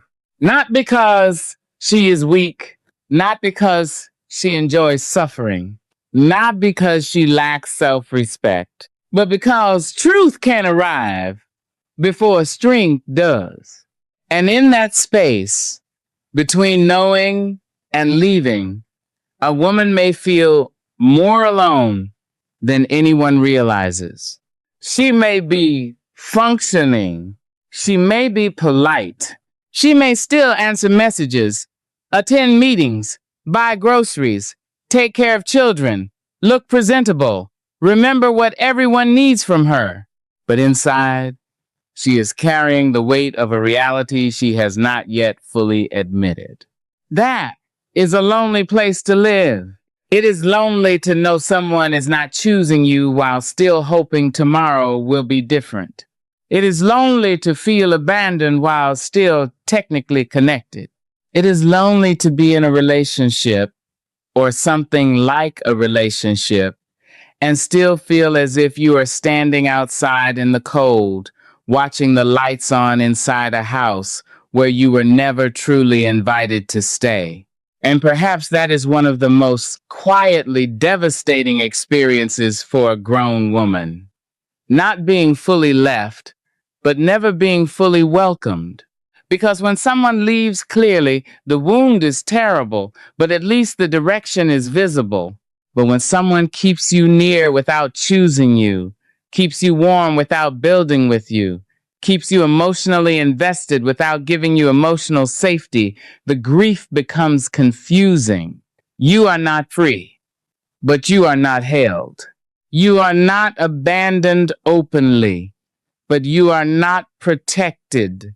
You are not alone in the obvious sense, but you are lonely in the deepest sense. And loneliness inside attachment can be more painful than loneliness outside of it. Because at least when you are alone, your loneliness has honesty. But when you are lonely beside someone, or lonely because of someone, your heart begins to question itself. Why do I feel so empty when he is still here? Why do I miss him even when we are talking? Why do I feel unwanted by someone who says he cares? Why do I feel like I am begging for a place I was told I already had? These questions can wear a woman down. And when a woman is worn down long enough, she may begin to confuse exhaustion with acceptance. She stops asking, stops expecting, stops bringing things up, stops hoping out loud, stops letting her disappointment show.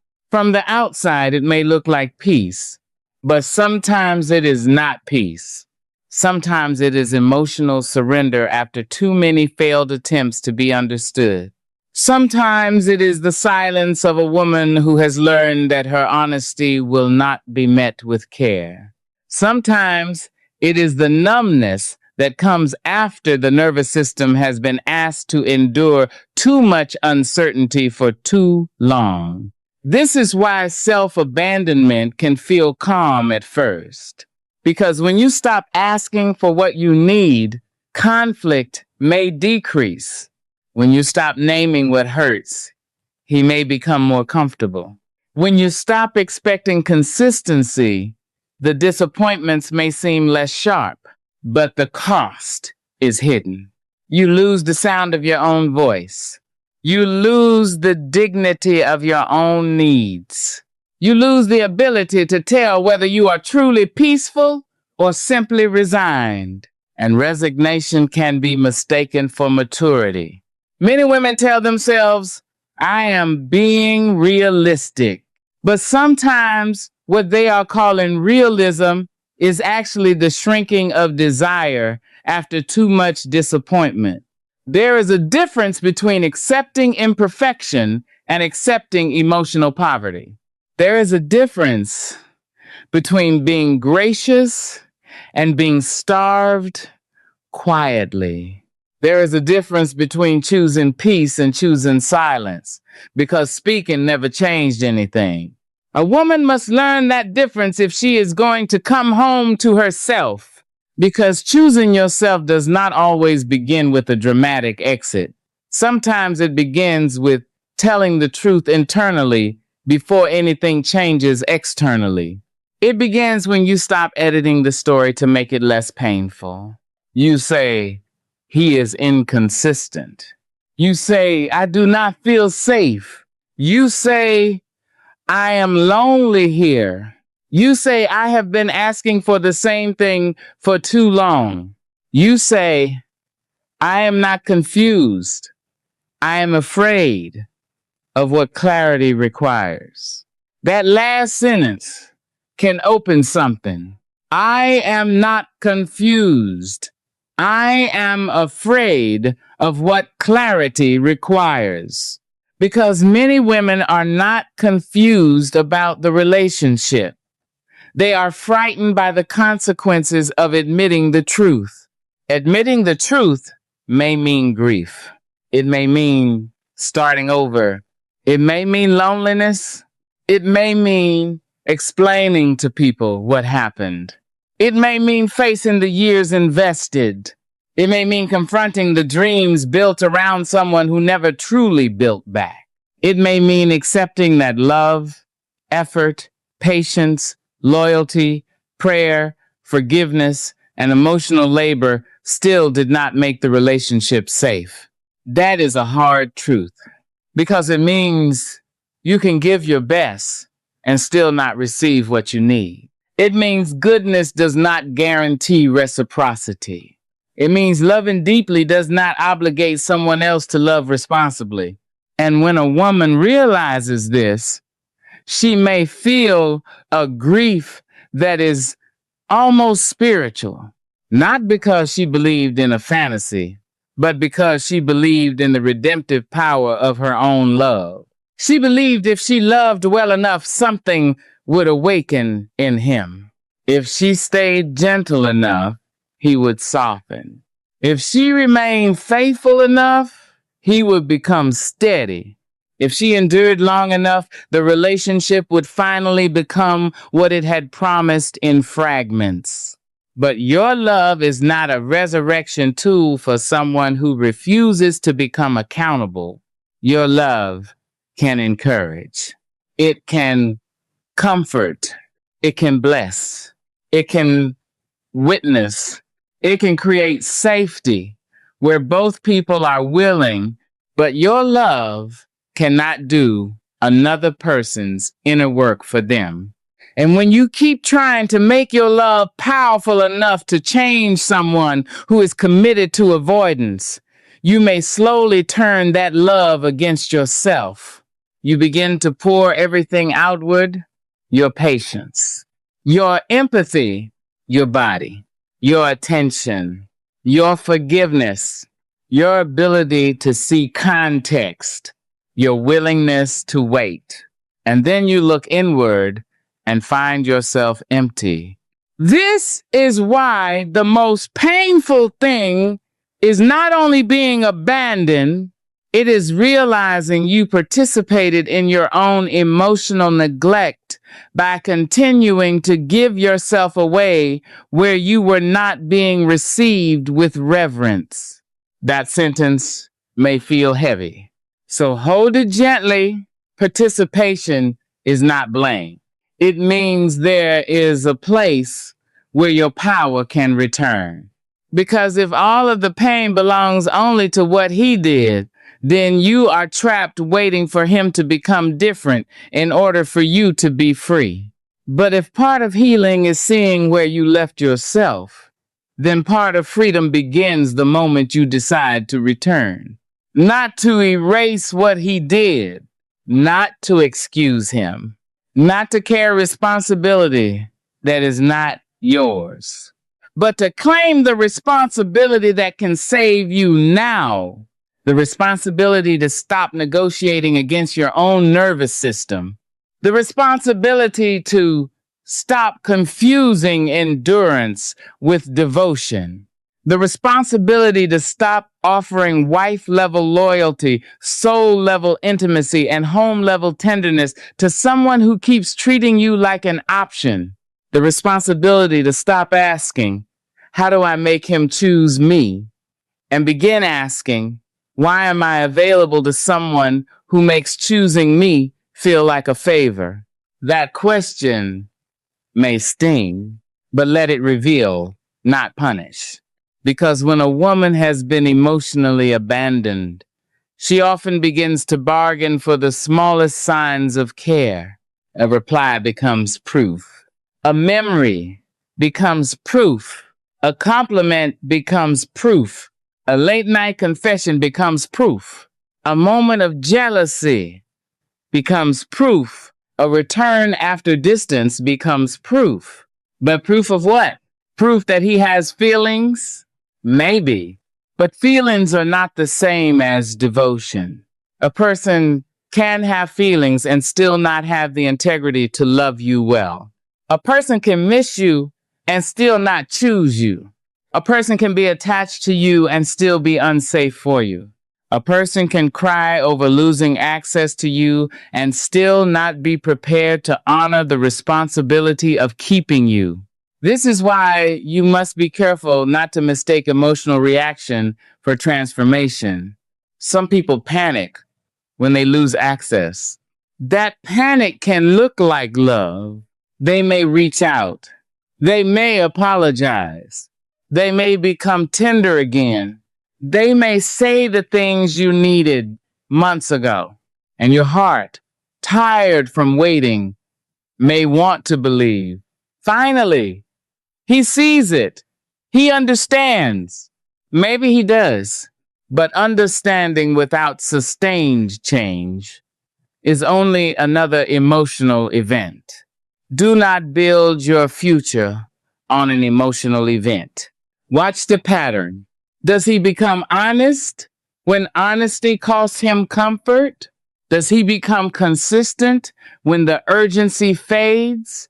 Does he respect your boundaries when they no longer benefit him? Does he take responsibility without requiring you to soften the truth first? Does he protect your peace when no one is watching? These questions matter because a woman healing from abandonment must learn not to hand her whole heart back at the first sign of warmth. Warmth is beautiful, but warmth without structure can burn through your life and leave you colder than before. You need more than warmth. You need truth with behavior, care with consistency, apology with repair, desire with responsibility, tenderness with respect. And if that is not present, then your longing must not be allowed to overrule your dignity. There is a quiet discipline in this, not the harsh discipline of denying your feelings, but the loving discipline of no longer letting wounded feelings lead you back into familiar harm. You may still want the message. You may still want the explanation.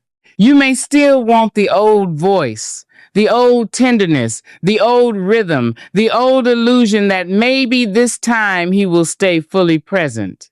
But wanting is not wisdom. Wanting is human. Wisdom is the part of you that can hold the wanting and still protect the woman who would pay the price. This is where healing becomes deeply practical, not dramatic. Practical. You may need to stop feeding the loop. The loop is not only emotional, it is behavioral. Checking, rereading, replaying, imagining, waiting, investigating, comparing yourself to who came after you, looking for hidden meaning in posts, songs, timing, silence. Every time you feed the loop, the wound receives new material, and then you wonder why you cannot rest. Rest requires boundaries not only with the person, but with the rituals that keep them alive inside your nervous system. You may need to create small, firm interruptions. When you want to check his page, stand up and drink water. When you want to reread old messages, write down what the pattern was instead. When you want to send a paragraph, wait until morning. When you want to idealize him, remember one specific moment when your needs were dismissed. When your mind says, maybe it was not that bad, ask your body what it survived. This is not punishment. It is protection. You are teaching your mind that the past is not a place to keep reopening for answers. You are teaching your body that safety will no longer be sacrificed for familiarity. You are teaching your heart that longing can be witnessed without being obeyed. And perhaps most importantly, you are teaching yourself that your pain does not need to be performed to be real. You do not have to prove how deeply you were hurt by staying attached to the source of the wound. Some women unconsciously remain connected because leaving feels like admitting the relationship did not mean what they hoped it meant. But leaving does not mean it meant nothing. It means it cannot keep costing everything. You can honor what mattered without remaining loyal to what harmed you. You can say, there were moments I will never deny, and also, there were patterns I can no longer survive. You can say, he touched parts of me that were real. And also, he failed to protect the trust those parts required. You can say, I loved him sincerely. And also, I will not continue turning my sincerity into self-neglect. That is not contradiction. That is wholeness. A mature heart can hold more than one truth. It can hold love and grief, tenderness and anger, memory and boundary, compassion and distance, desire and discernment. You do not have to flatten the story to heal from it. You simply have to stop letting the most beautiful moments erase the most damaging ones. Because if you only remember the beautiful moments, you will go back. If you only remember the damaging moments, you may become bitter. But if you remember the whole truth, you can become free. The whole truth may sound like this. Yes, I loved him. Yes, there were moments of connection. Yes, I wanted it to become something sacred and stable. And yes, I was also lonely, confused, emotionally neglected, and slowly disappearing.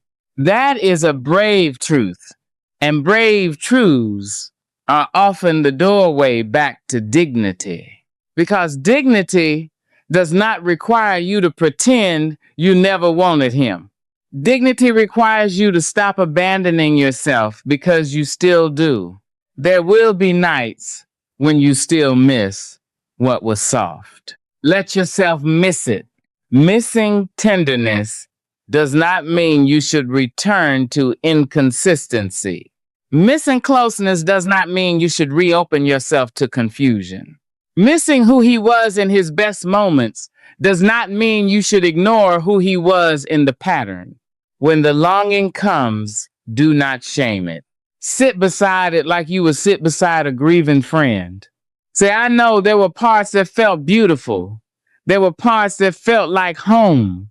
But we cannot live in a home where the foundation keeps collapsing. That is how you begin to mother your own heart.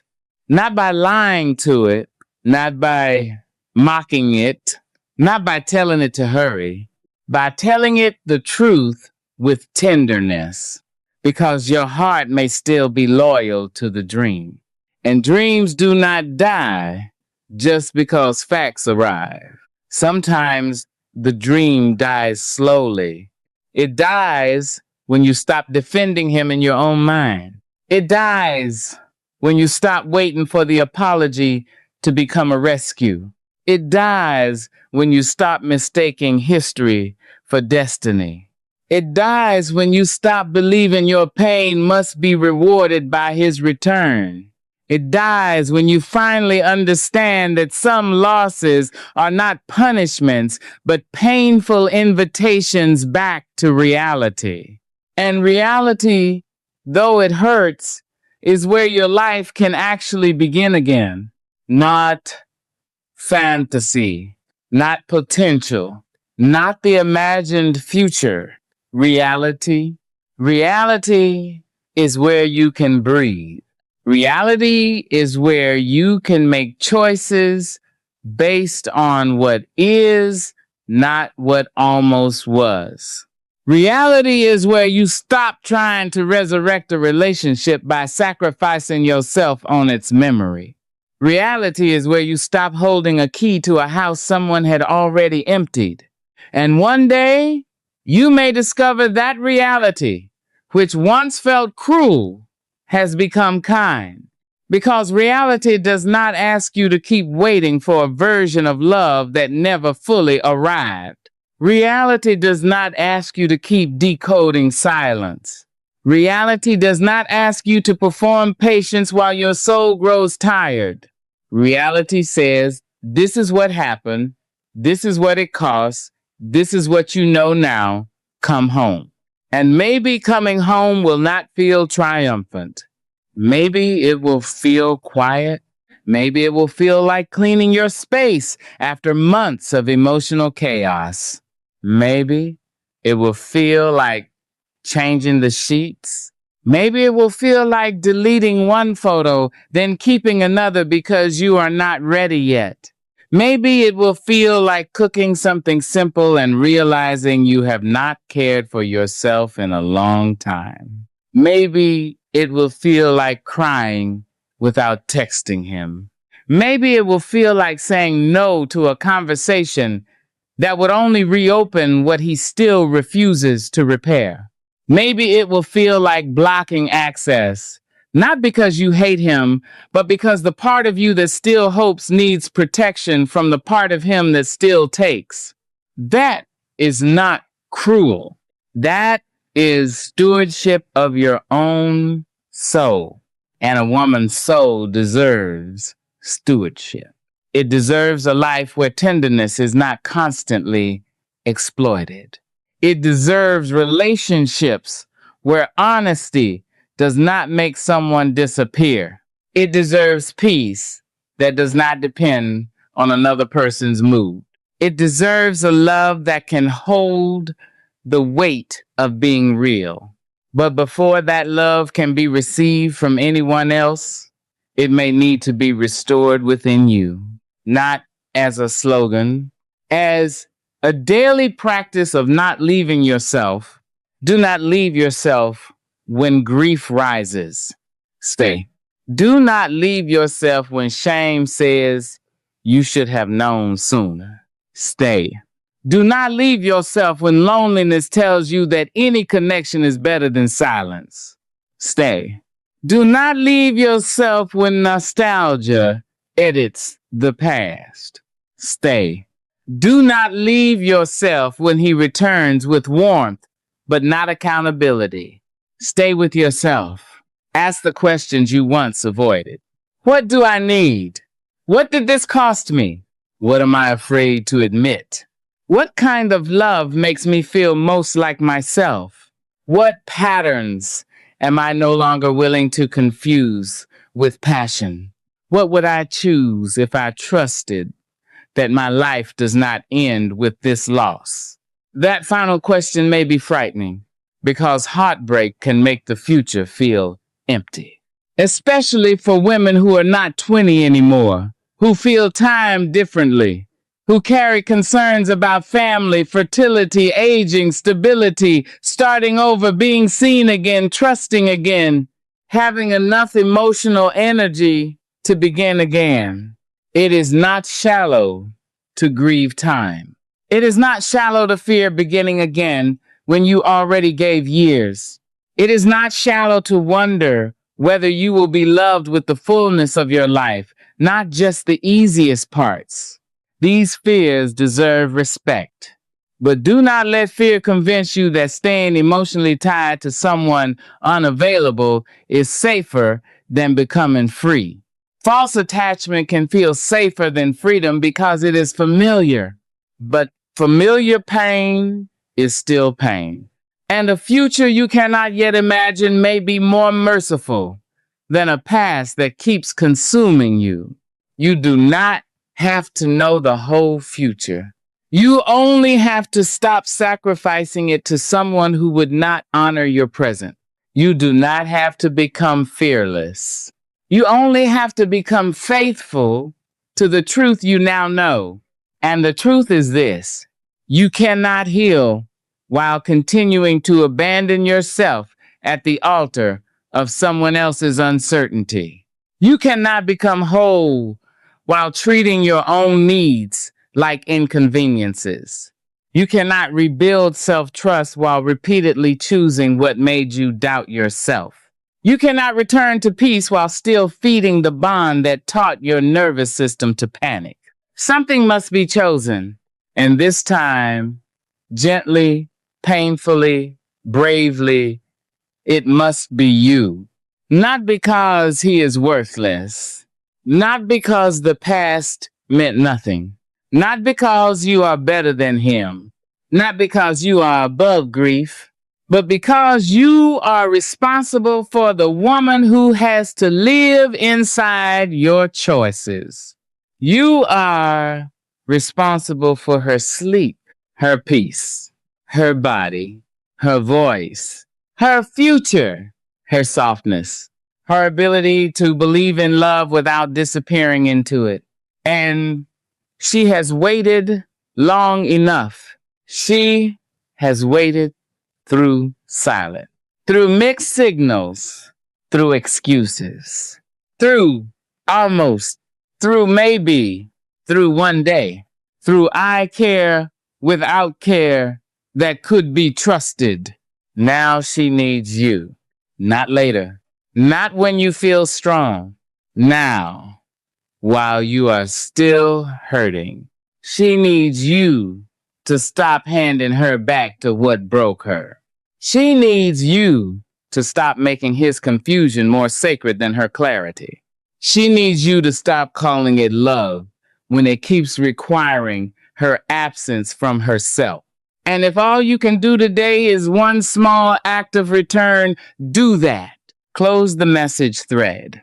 Drink water. Tell the truth in one sentence. Let the tears come without turning them into a reason to go back. Place both feet on the floor and remind yourself, I am here. I am not leaving myself tonight. There is grace in that. There is dignity in that. There is a beginning in that. Because the woman you are becoming will not be built by pretending this did not hurt. She will be built by facing the hurt without surrendering her worth to it. She will be built by grieving what was lost, without glorifying what was harmful. She will be built by learning that love is not proven by how much of herself she can abandon. She will be built by returning again and again until one day choosing herself no longer feels like betrayal. It feels like home. There is a stage of healing that feels less like heartbreak and more like disorientation. You are no longer fully inside the old attachment, but you are not yet fully rooted in yourself again. The messages may have stopped. The constant waiting may have softened. The sharpest panic may not visit every morning anymore, but there is still a strange emptiness where the obsession used to live. And that emptiness can frighten a woman, because when you have spent months or years organizing your inner world around someone else's inconsistency, peace can feel unfamiliar at first. Quiet can feel like absence. Stability can feel boring. A day without emotional intensity can feel almost suspicious, as if something is missing, as if love is supposed to feel like adrenaline or dread or the desperate relief of being noticed again. But one of the deeper truths of healing is this. Sometimes peace feels empty only because chaos took up so much space. For a long time, your mind may have been crowded with him. What did he mean? Why did he change? Will he come back? Did he ever care? Is he happier now? Did I imagine everything? Was I too much? Was she easier? Was I not worth the effort?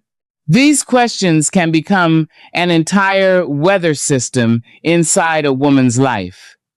They follow her into work, into errands, into conversations, into sleep, into prayer, into the shower, into the quiet moments when she is supposed to be resting, but instead finds herself reopening the wound with the precision of a person still looking for evidence.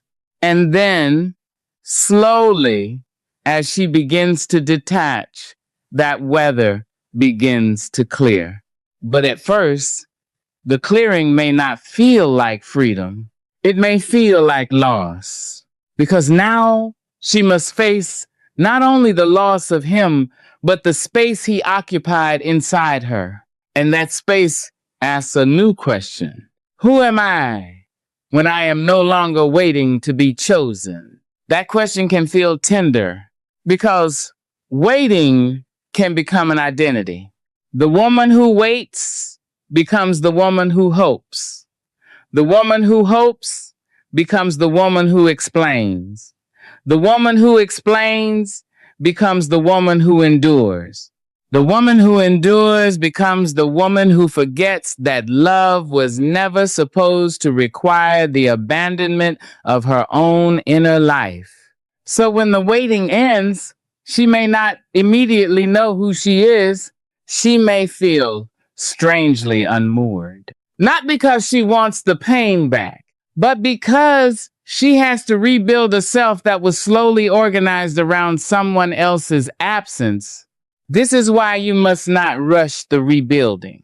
You are not simply getting over a person. You are recovering from the habits that formed while trying to survive that person's inconsistency. The habit of checking, the habit of overthinking, the habit of minimizing, the habit of waiting, the habit of making yourself emotionally available before asking whether someone had earned that access, the habit of trusting potential more than pattern, the habit of betraying your own knowing because longing pleaded louder than truth. These habits did not form in one day. They will not disappear in one day. So be patient with the woman who is learning to live without the emotional rhythm of disappointment. There may be mornings when you wake up calmer and then feel guilty for being calmer. There may be moments when you laugh and then suddenly remember what happened, as if grief is offended by your relief. There may be days when you feel strong and nights when you feel like you have made no progress at all. This is normal. Healing is not a straight line. But more importantly, healing is not a performance of constant strength. Some days healing looks like wisdom. Some days it looks like crying and still not reaching out. Some days it looks like making dinner when your appetite is gone. Some days it looks like admitting, I am lonely, without using loneliness as a reason to return to what made you lonelier. That is not small. That is the slow restoration of loyalty to yourself. Because self-abandonment is a pattern of leaving your own side. Healing is the practice of returning to your own side repeatedly, especially when it is inconvenient, uncomfortable, or emotionally expensive. And there will be moments when returning to yourself feels expensive.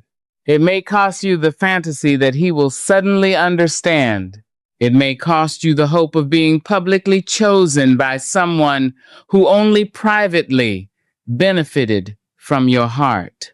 It may cost you the familiar ache that, painful as it was, gave your life a direction. It may cost you the version of the future you had rehearsed so many times that losing it feels like losing a real home. But some homes are built only in longing, and longing can decorate an empty house beautifully. It can hang curtains in rooms that were never promised.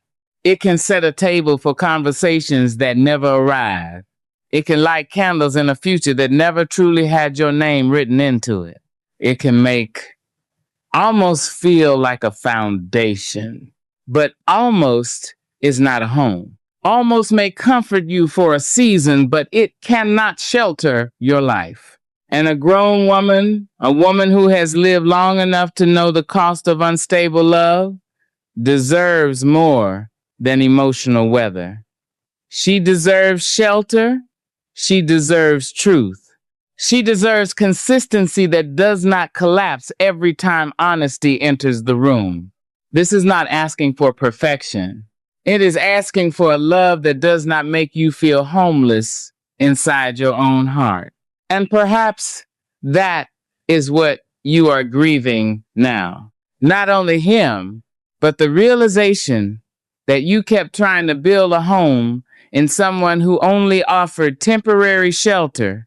He may have let you rest there when it suited him. He may have opened the door when he was lonely. He may have made you feel warm for a night, a week, a season. But every time you began to unpack your full heart, something in him pulled away. And you were left standing there with your tenderness in your hands, wondering why you were too much to keep but enough to use. That kind of pain can bruise a woman's dignity. It can make her feel ashamed of her own depth. But your depth was not the problem. Your willingness to love deeply is not something you must amputate in order to heal. What must change is not your capacity for devotion. What must change is where you place it. Because devotion without discernment becomes self-sacrifice in the hands of the wrong person. You can be a woman of great tenderness and still ask, can this person hold what I am offering? You can be compassionate and still ask, does his pain excuse the way he keeps creating mine? You can love someone's humanity and still admit, his humanity does not make him safe for my heart. You can remember his good moments and still refuse to let them purchase your silence about the harm. That is mature love. It does not need to exaggerate the other person into a villain, but it also does not need to shrink the wound into something convenient. One of the strongest things a woman can say is, I understand him and I still choose distance, because understanding is not the same as access. You may understand why he became avoidant. You may understand his childhood wounds. You may understand his fear of commitment. You may understand his confusion, his pressure, his emotional limitations, his history. But understanding explains behavior. It does not automatically make the behavior acceptable. That is a boundary many women have to learn late, especially women who were taught to love through empathy. Empathy can become dangerous when it is offered without self-protection. You may see the child in him, the wound in him, the fear in him, the tenderness buried under his defenses. And because you see so much, you may begin to tolerate too much. But seeing someone deeply does not mean you must be injured by what they refuse to heal. Your insight is not a contract to stay. Your compassion is not a vow to keep bleeding, and your ability to understand his pain does not cancel your right to name your own. This is where many women begin to reclaim themselves. They stop making his story louder than their suffering.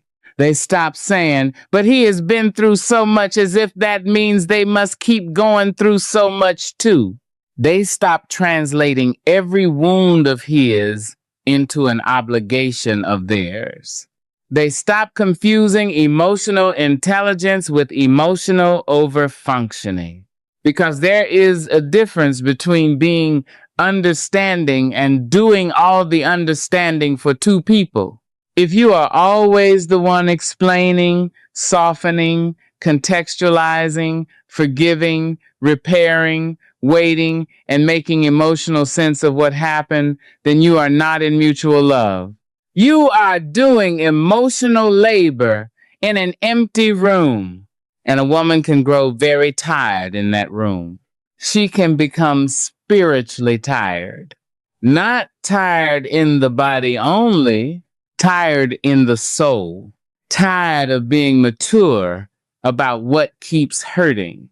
Tired of being gracious toward someone who rarely offers grace back. Tired of healing privately from wounds someone else created publicly, casually, repeatedly, or carelessly. Tired of making peace with things she never deserved in the first place. If that is where you are, hear this gently. You do not have to be endlessly understanding to be a good woman. You do not have to keep absorbing pain to prove you are loving. You do not have to make your heart a rehabilitation center for someone who refuses accountability. There is grace in release, not the kind of release that denies pain. The kind of release that says, I cannot keep paying with myself for someone else's unwillingness to grow. That is not abandonment. That is self-rescue. And sometimes self-rescue begins with a very quiet sentence. I believe myself now. Not I hate him. Not I regret everything. Not it meant nothing. Just I believe myself now. I believe what I felt. I believe what the pattern showed. I believe the loneliness was real. I believe the confusion had a cause. I believe my body was telling me something. I believe my needs were not imaginary. I believe that love should not have required so much self-denial. That sentence can become a foundation because after emotional neglect, a woman often needs to repair her relationship with her own perception. She may have spent so long being told directly or indirectly that she was overreacting, misreading, pressuring, imagining, dramatizing, or expecting too much that she begins to distrust the clearest parts of herself. So the healing practice becomes simple, but not easy. Believe yourself. When you felt lonely, believe that loneliness. When you felt unsettled, believe that signal. When you felt diminished, believe that ache. When you felt like you were begging for the bare minimum, believe that humiliation. When your body felt exhausted after trying to be loved by him, believe your body. This does not mean every fear is a fact. It means your emotional experience deserves respect. It means you do not have to dismiss yourself just because someone else was unwilling to hear you. And as you begin to believe yourself again, you may also need to forgive yourself. Not quickly, not artificially, not with a neat sentence that pretends the consequences did not matter, but slowly, honestly, forgive yourself for the times you stayed after your body knew. Forgive yourself for making excuses because the truth felt too expensive. Forgive yourself for confusing small returns with real repair. Forgive yourself for hoping. Forgive yourself for loving the potential. Forgive yourself for accepting ambiguity when you wanted commitment. Forgive yourself for calling your own needs too much because someone else did not want to meet them. Forgive yourself for being human inside a situation that kept activating your deepest fears. This kind of forgiveness is not a dismissal of what happened. It is the decision to stop adding self-hatred to an injury that already hurt enough. You cannot heal while beating the wounded version of yourself for bleeding. You cannot return to dignity by humiliating the woman who once forgot hers. You cannot rebuild self-trust by speaking to yourself with the same coldness that wounded you. Let your inner voice become a safe place. That does not mean it excuses everything. A safe inner voice can still be honest. It can say, we should not have stayed that long, and then say, but now we know why we did. It can say, we ignored signs, and then say, but now we will learn to listen sooner. It can say, we gave too much, and then say, but our giving came from longing, not stupidity. It can say, we lost time, and then say, but we are not finished living. That last truth matters deeply. You are not finished living.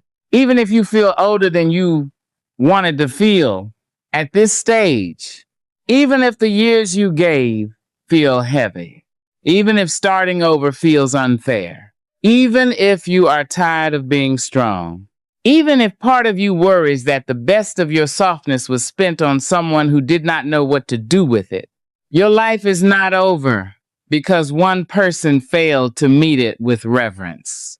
Your future is not canceled because a relationship consumed years without becoming what you hoped. Your womanhood is not reduced because someone did not choose you clearly. There is still life in you. Maybe quieter now, maybe more cautious, maybe less willing to be dazzled by intensity. Good. Let wisdom change the way you enter rooms. Let discernment change what you call chemistry. Let experience change how quickly you give access. Let grief teach you the difference between being touched and being treasured, because you deserve to be treasured in a way that does not require constant translation. You deserve to be met with emotional language that is not always forced out of someone. You deserve a connection where honesty does not make you afraid of abandonment. You deserve to hear care in behavior, not only in moments of panic when someone senses they may lose access to you. And until that kind of love is present, you are allowed to become a place of safety for yourself.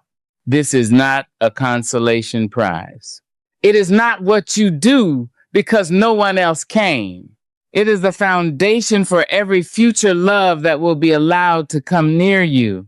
Because when you become safe for yourself, you stop letting unsafe people define your emotional reality. When you become loyal to yourself, you stop mistaking someone's temporary attention for rescue.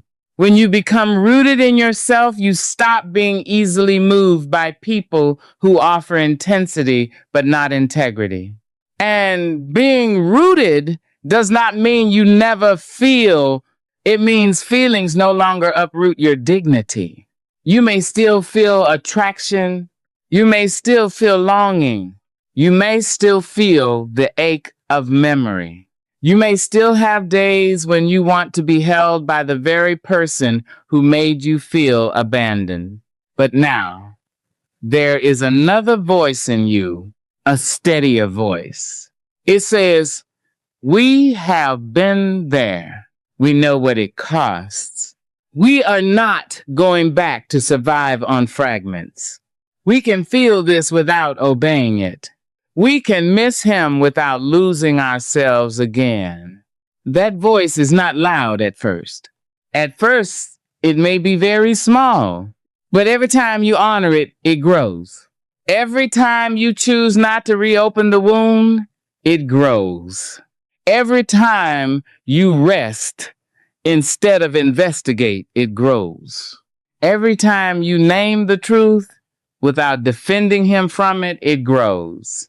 Every time you choose the woman you are becoming over the pattern you are leaving, it grows. And eventually, that voice becomes home. A home inside yourself that no one can casually abandon. Because another person may leave. Another person may disappoint. Another person may fail to see you clearly. But you no longer have to leave with them. That is the difference now. You may be hurt, but you do not have to disappear. You may be rejected, but you do not have to reject yourself. You may be unchosen by someone, but you do not have to make that the central truth of your life. You may grieve what happened, but you do not have to keep living as though the wound has the final authority. This is where renewal begins. Not with a dramatic declaration, with a quiet refusal, a refusal to abandon your body when it says it is tired, a refusal to abandon your needs when someone calls them inconvenient, a refusal to abandon your intuition when someone's words contradict their behavior, a refusal to abandon your future because your past still aches, and then, slowly, a quiet yes. Yes to rest. Yes to truth. Yes to boundaries. Yes to friendships that do not require performance. Yes to mornings that belong to you again. Yes to grief that moves instead of grief that traps. Yes to softness with discernment. Yes to love that includes your own name, because that is what was missing before. Your own name. You may have built the story around his needs, his fears, his timing, his wounds, his distance, his uncertainty, his capacity. But healing asks you to write yourself back into the center of your own life. Not selfishly, honestly. What do you want? What do you need? What kind of love lets your nervous system breathe? What kind of future honors the woman you have become? What kind of boundaries protect the tenderness you still carry? What kind of choices would make you proud to live inside your own life again? These are not small questions. They are the architecture of your return. And you do not need to answer them all tonight. Tonight, perhaps the only answer is this: I want to stop hurting myself in the name of loving someone else. That is enough. That is a sacred beginning. Because the most painful thing is not being abandoned. It is abandoning yourself while trying to be chosen by someone who keeps making you feel optional. But the most merciful thing is that you can return. Even now, even after years, even after humiliation, even after silence, even after the version of you who waited feels almost unrecognizable. You can return. You can gather the parts of yourself you left behind in old conversations, unanswered messages, broken promises, empty rooms, imagined futures, and nights where you cried quietly so no one would know how much you were unraveling. You can gather them slowly. The part that knew, the part that hoped, the part that stayed, the part that begged silently, the part that felt ashamed, the part that still misses him, the part that is angry, the part that is tired, the part that wants to believe love can still be good. Bring them all home. Do not leave any part of yourself in the story, not even the part you judge, especially not that part, because wholeness is not built by rejecting the woman who survived. Wholeness is built by welcoming her back with truth. You tell her, I see why you stayed. I see what you wanted. I see how hard you tried. I see how lonely you were. I see how much you gave. I see what it cost. And I promise I will not abandon you for someone else's uncertainty again. That promise may become the first vow of your new life. Not a vow to never love again. A vow to never again make love an excuse to disappear. Because you are allowed to love deeply. But from now on, your love must have you in it. Your tenderness must include your boundaries. Your hope must include your discernment. Your forgiveness must include your safety. Your longing must include your truth. Your future must include your peace. And one day, when you look back, you may not bless the wound itself. Some wounds do not need to be romanticized. Some pain was unnecessary. Some people should have handled you better. Some endings were cruel. Some silences were cowardly. Some betrayals were exactly as painful as they felt. You do not have to make what happened beautiful, but you can become honest. You can become wiser. You can become more rooted. You can become a woman who knows that being chosen by another person is meaningful, but never more sacred than the decision to stop abandoning herself. And maybe that is the quiet power waiting beneath all this grief. Not the power to erase what happened. The power to no longer be ruled by it. Not the power to make him understand. The power to understand yourself. Not the power to get back the years. The power to stop giving more of them away. And when that power begins to rise, it may not feel like fire. It may feel like peace, a small peace, a tired peace, a peace with tears still on its face, but peace nonetheless. The kind that whispers, I am coming back to myself, and this time I am staying. There comes a moment when a woman realizes healing is not about becoming untouched. It is about becoming truthful enough to admit that some memories still hurt. Truthful enough to admit that missing someone does not mean they were good for your peace. Truthful enough to admit that she can still love certain pieces of the past while refusing to hand herself back to the pattern that broke her. This is not easy because the heart often grieves in contradictions. You may feel relieved and devastated at the same time. You may feel free and lonely in the same hour. You may know you made the right decision and still cry over what the decision costs. You may understand that he could not love you well and still ache for the version of him that almost did. That does not mean you are going backward. It means you are healing, honestly. A mature heart does not become whole by pretending the attachment never mattered. It becomes whole by learning how to honor what was real without surrendering again to what was harmful. And perhaps that is one of the final lessons of this grief. You do not have to hate the person who disappointed you in order to stop choosing disappointment. You do not have to erase every tender memory in order to protect your future. You do not have to call yourself foolish for believing in someone's potential. But you do have to stop building a life around potential that never became protection. Potential may have comforted you. Potential may have kept you warm. Potential may have given your heart something to hold when reality felt too cold. But potential did not hold you back. Potential did not answer with consistency.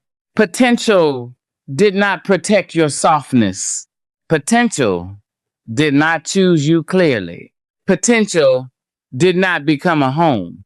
And a grown woman cannot live forever on what someone might become. At some point, love must be measured not only by feeling, but by fruit. What did it produce in you? Peace or panic? Clarity or confusion? Rest or obsession? Dignity or self-erasure? A fuller version of you or a smaller one? That question is not meant to destroy the memory. It is meant to tell the truth about the cost, because some connections feel powerful, but they do not produce life. They produce waiting. They produce anxiety. They produce emotional hunger. They produce a woman who becomes highly skilled at surviving what she was never meant to normalize.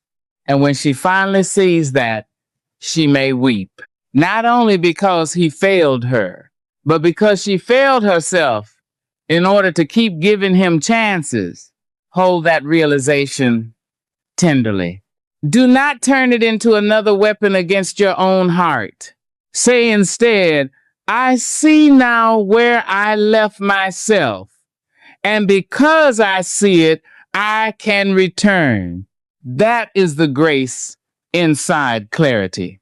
Not that the past becomes painless, but that it no longer has to remain unconscious. You can see the pattern now. You can name the hunger now. You can recognize the difference between tenderness and safety now. You can feel longing without treating it like truth now.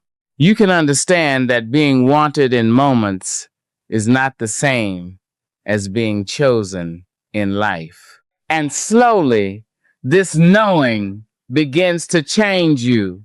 You stop asking love to prove your worth. You stop volunteering for emotional uncertainty. You stop confusing someone's need for comfort with their capacity for commitment. You stop making yourself smaller so another person can avoid the responsibility of meeting you fully. And maybe for the first time in a long time, you begin to ask, what would my life look like if I stopped waiting to be chosen and started living as a woman already worthy of care? Not as a performance, not as a slogan, as a practice of sleeping when your body is tired instead of staying awake with old messages, a practice of eating even when grief has made your appetite quiet, a practice of answering loneliness with tenderness instead of self-betrayal, a practice of building mornings that do not begin with checking whether he remembered you, a practice of letting your future become larger than the person who could not enter it with integrity. This is how a woman returns, not in one heroic act, but in ordinary acts of self-respect repeated until they become a new home inside her. One day, you may notice that you no longer explain him as quickly. You simply let the truth stand. One day, you may notice that silence no longer feels like a verdict against your worth. It is just silence. One day, you may hear his name and feel the ache, but not the collapse. One day you may remember a beautiful moment and also remember the loneliness that followed it. And instead of arguing with yourself, you will say, both were true, and I choose the truth that protects me. That is wisdom, not bitterness, not coldness, not pride. Wisdom, the kind of wisdom that only grows after a woman has sat with grief long enough to stop romanticizing what nearly erased her. And this wisdom will not make you less loving. It will make your love more honest. You will still be able to care. But you will no longer confuse care with caring. You will still be able to forgive. But you will no longer confuse forgiveness with open access. You will still be able to feel deeply. But you will no longer confuse depth with destiny. You will still be able to believe in love, but you will no longer abandon yourself to prove you are capable of it.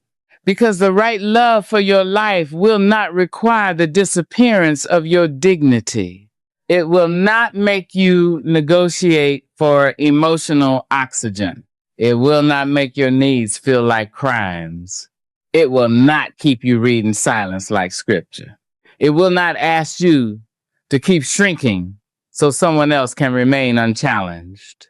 Real love may still be imperfect, but it will not make you feel invisible in the place where you are giving your whole heart.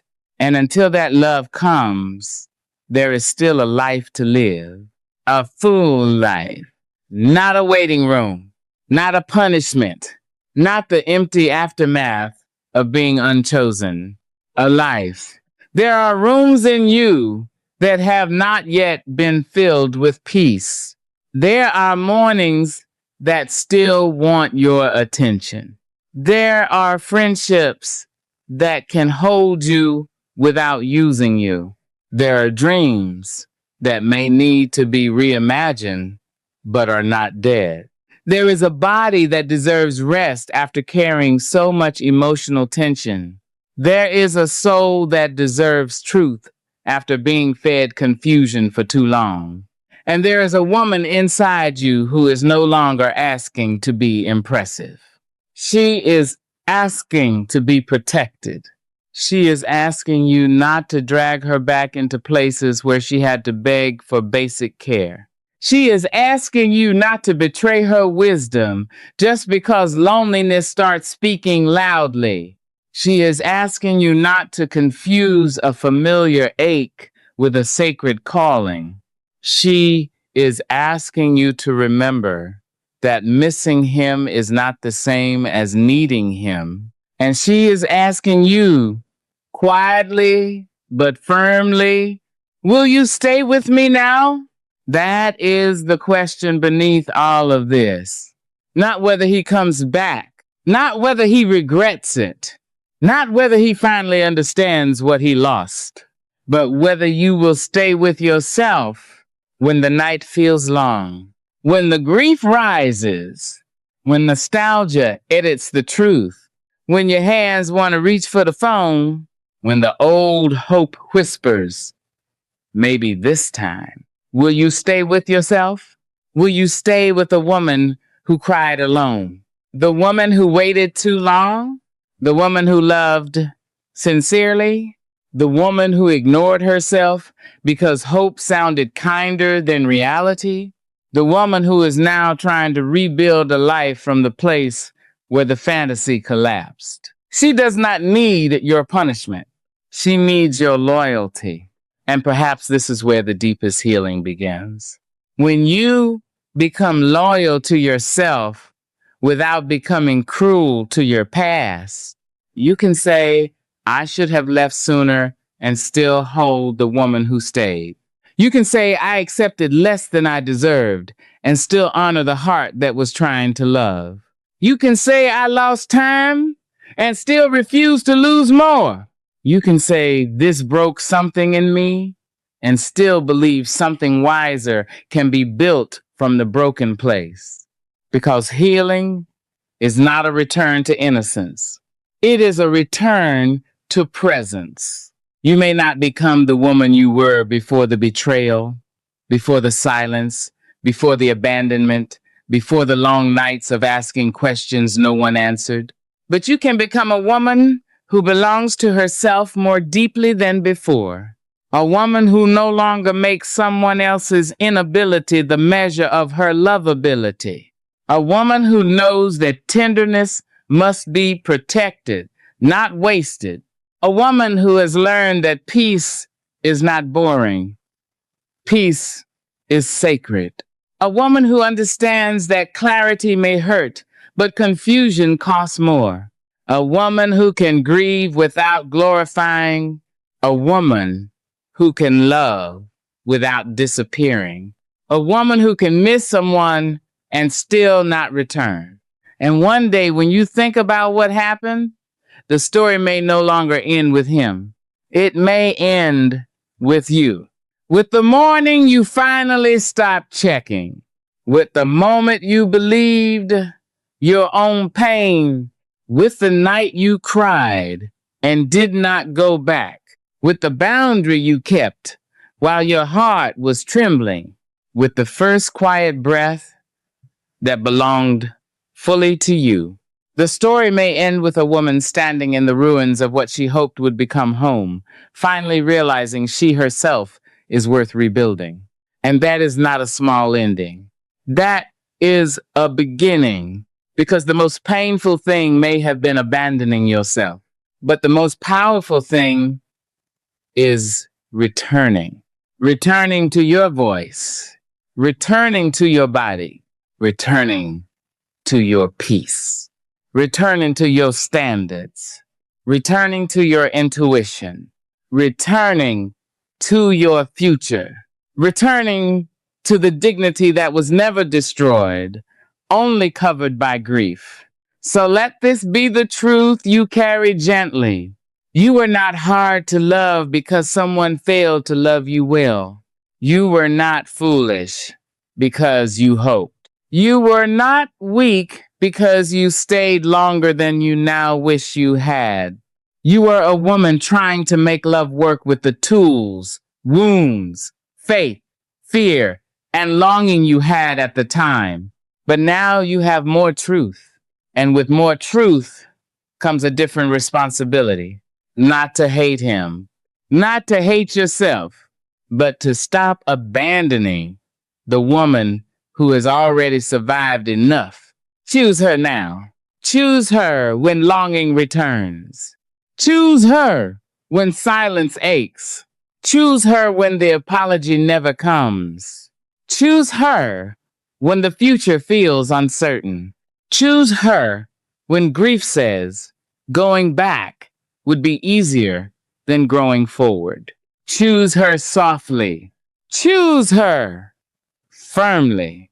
Choose her again tomorrow and again the day after that, until choosing yourself no longer feels like loss, until peace no longer feels unfamiliar, until your own life feels like a place you are allowed to inhabit fully, until the table you keep setting is finally for the woman who stayed hungry too long. And when you sit there in your own presence, with your own breath, your own truth, your own dignity, slowly returning, may you understand you are not waiting outside love anymore. You are coming home to yourself.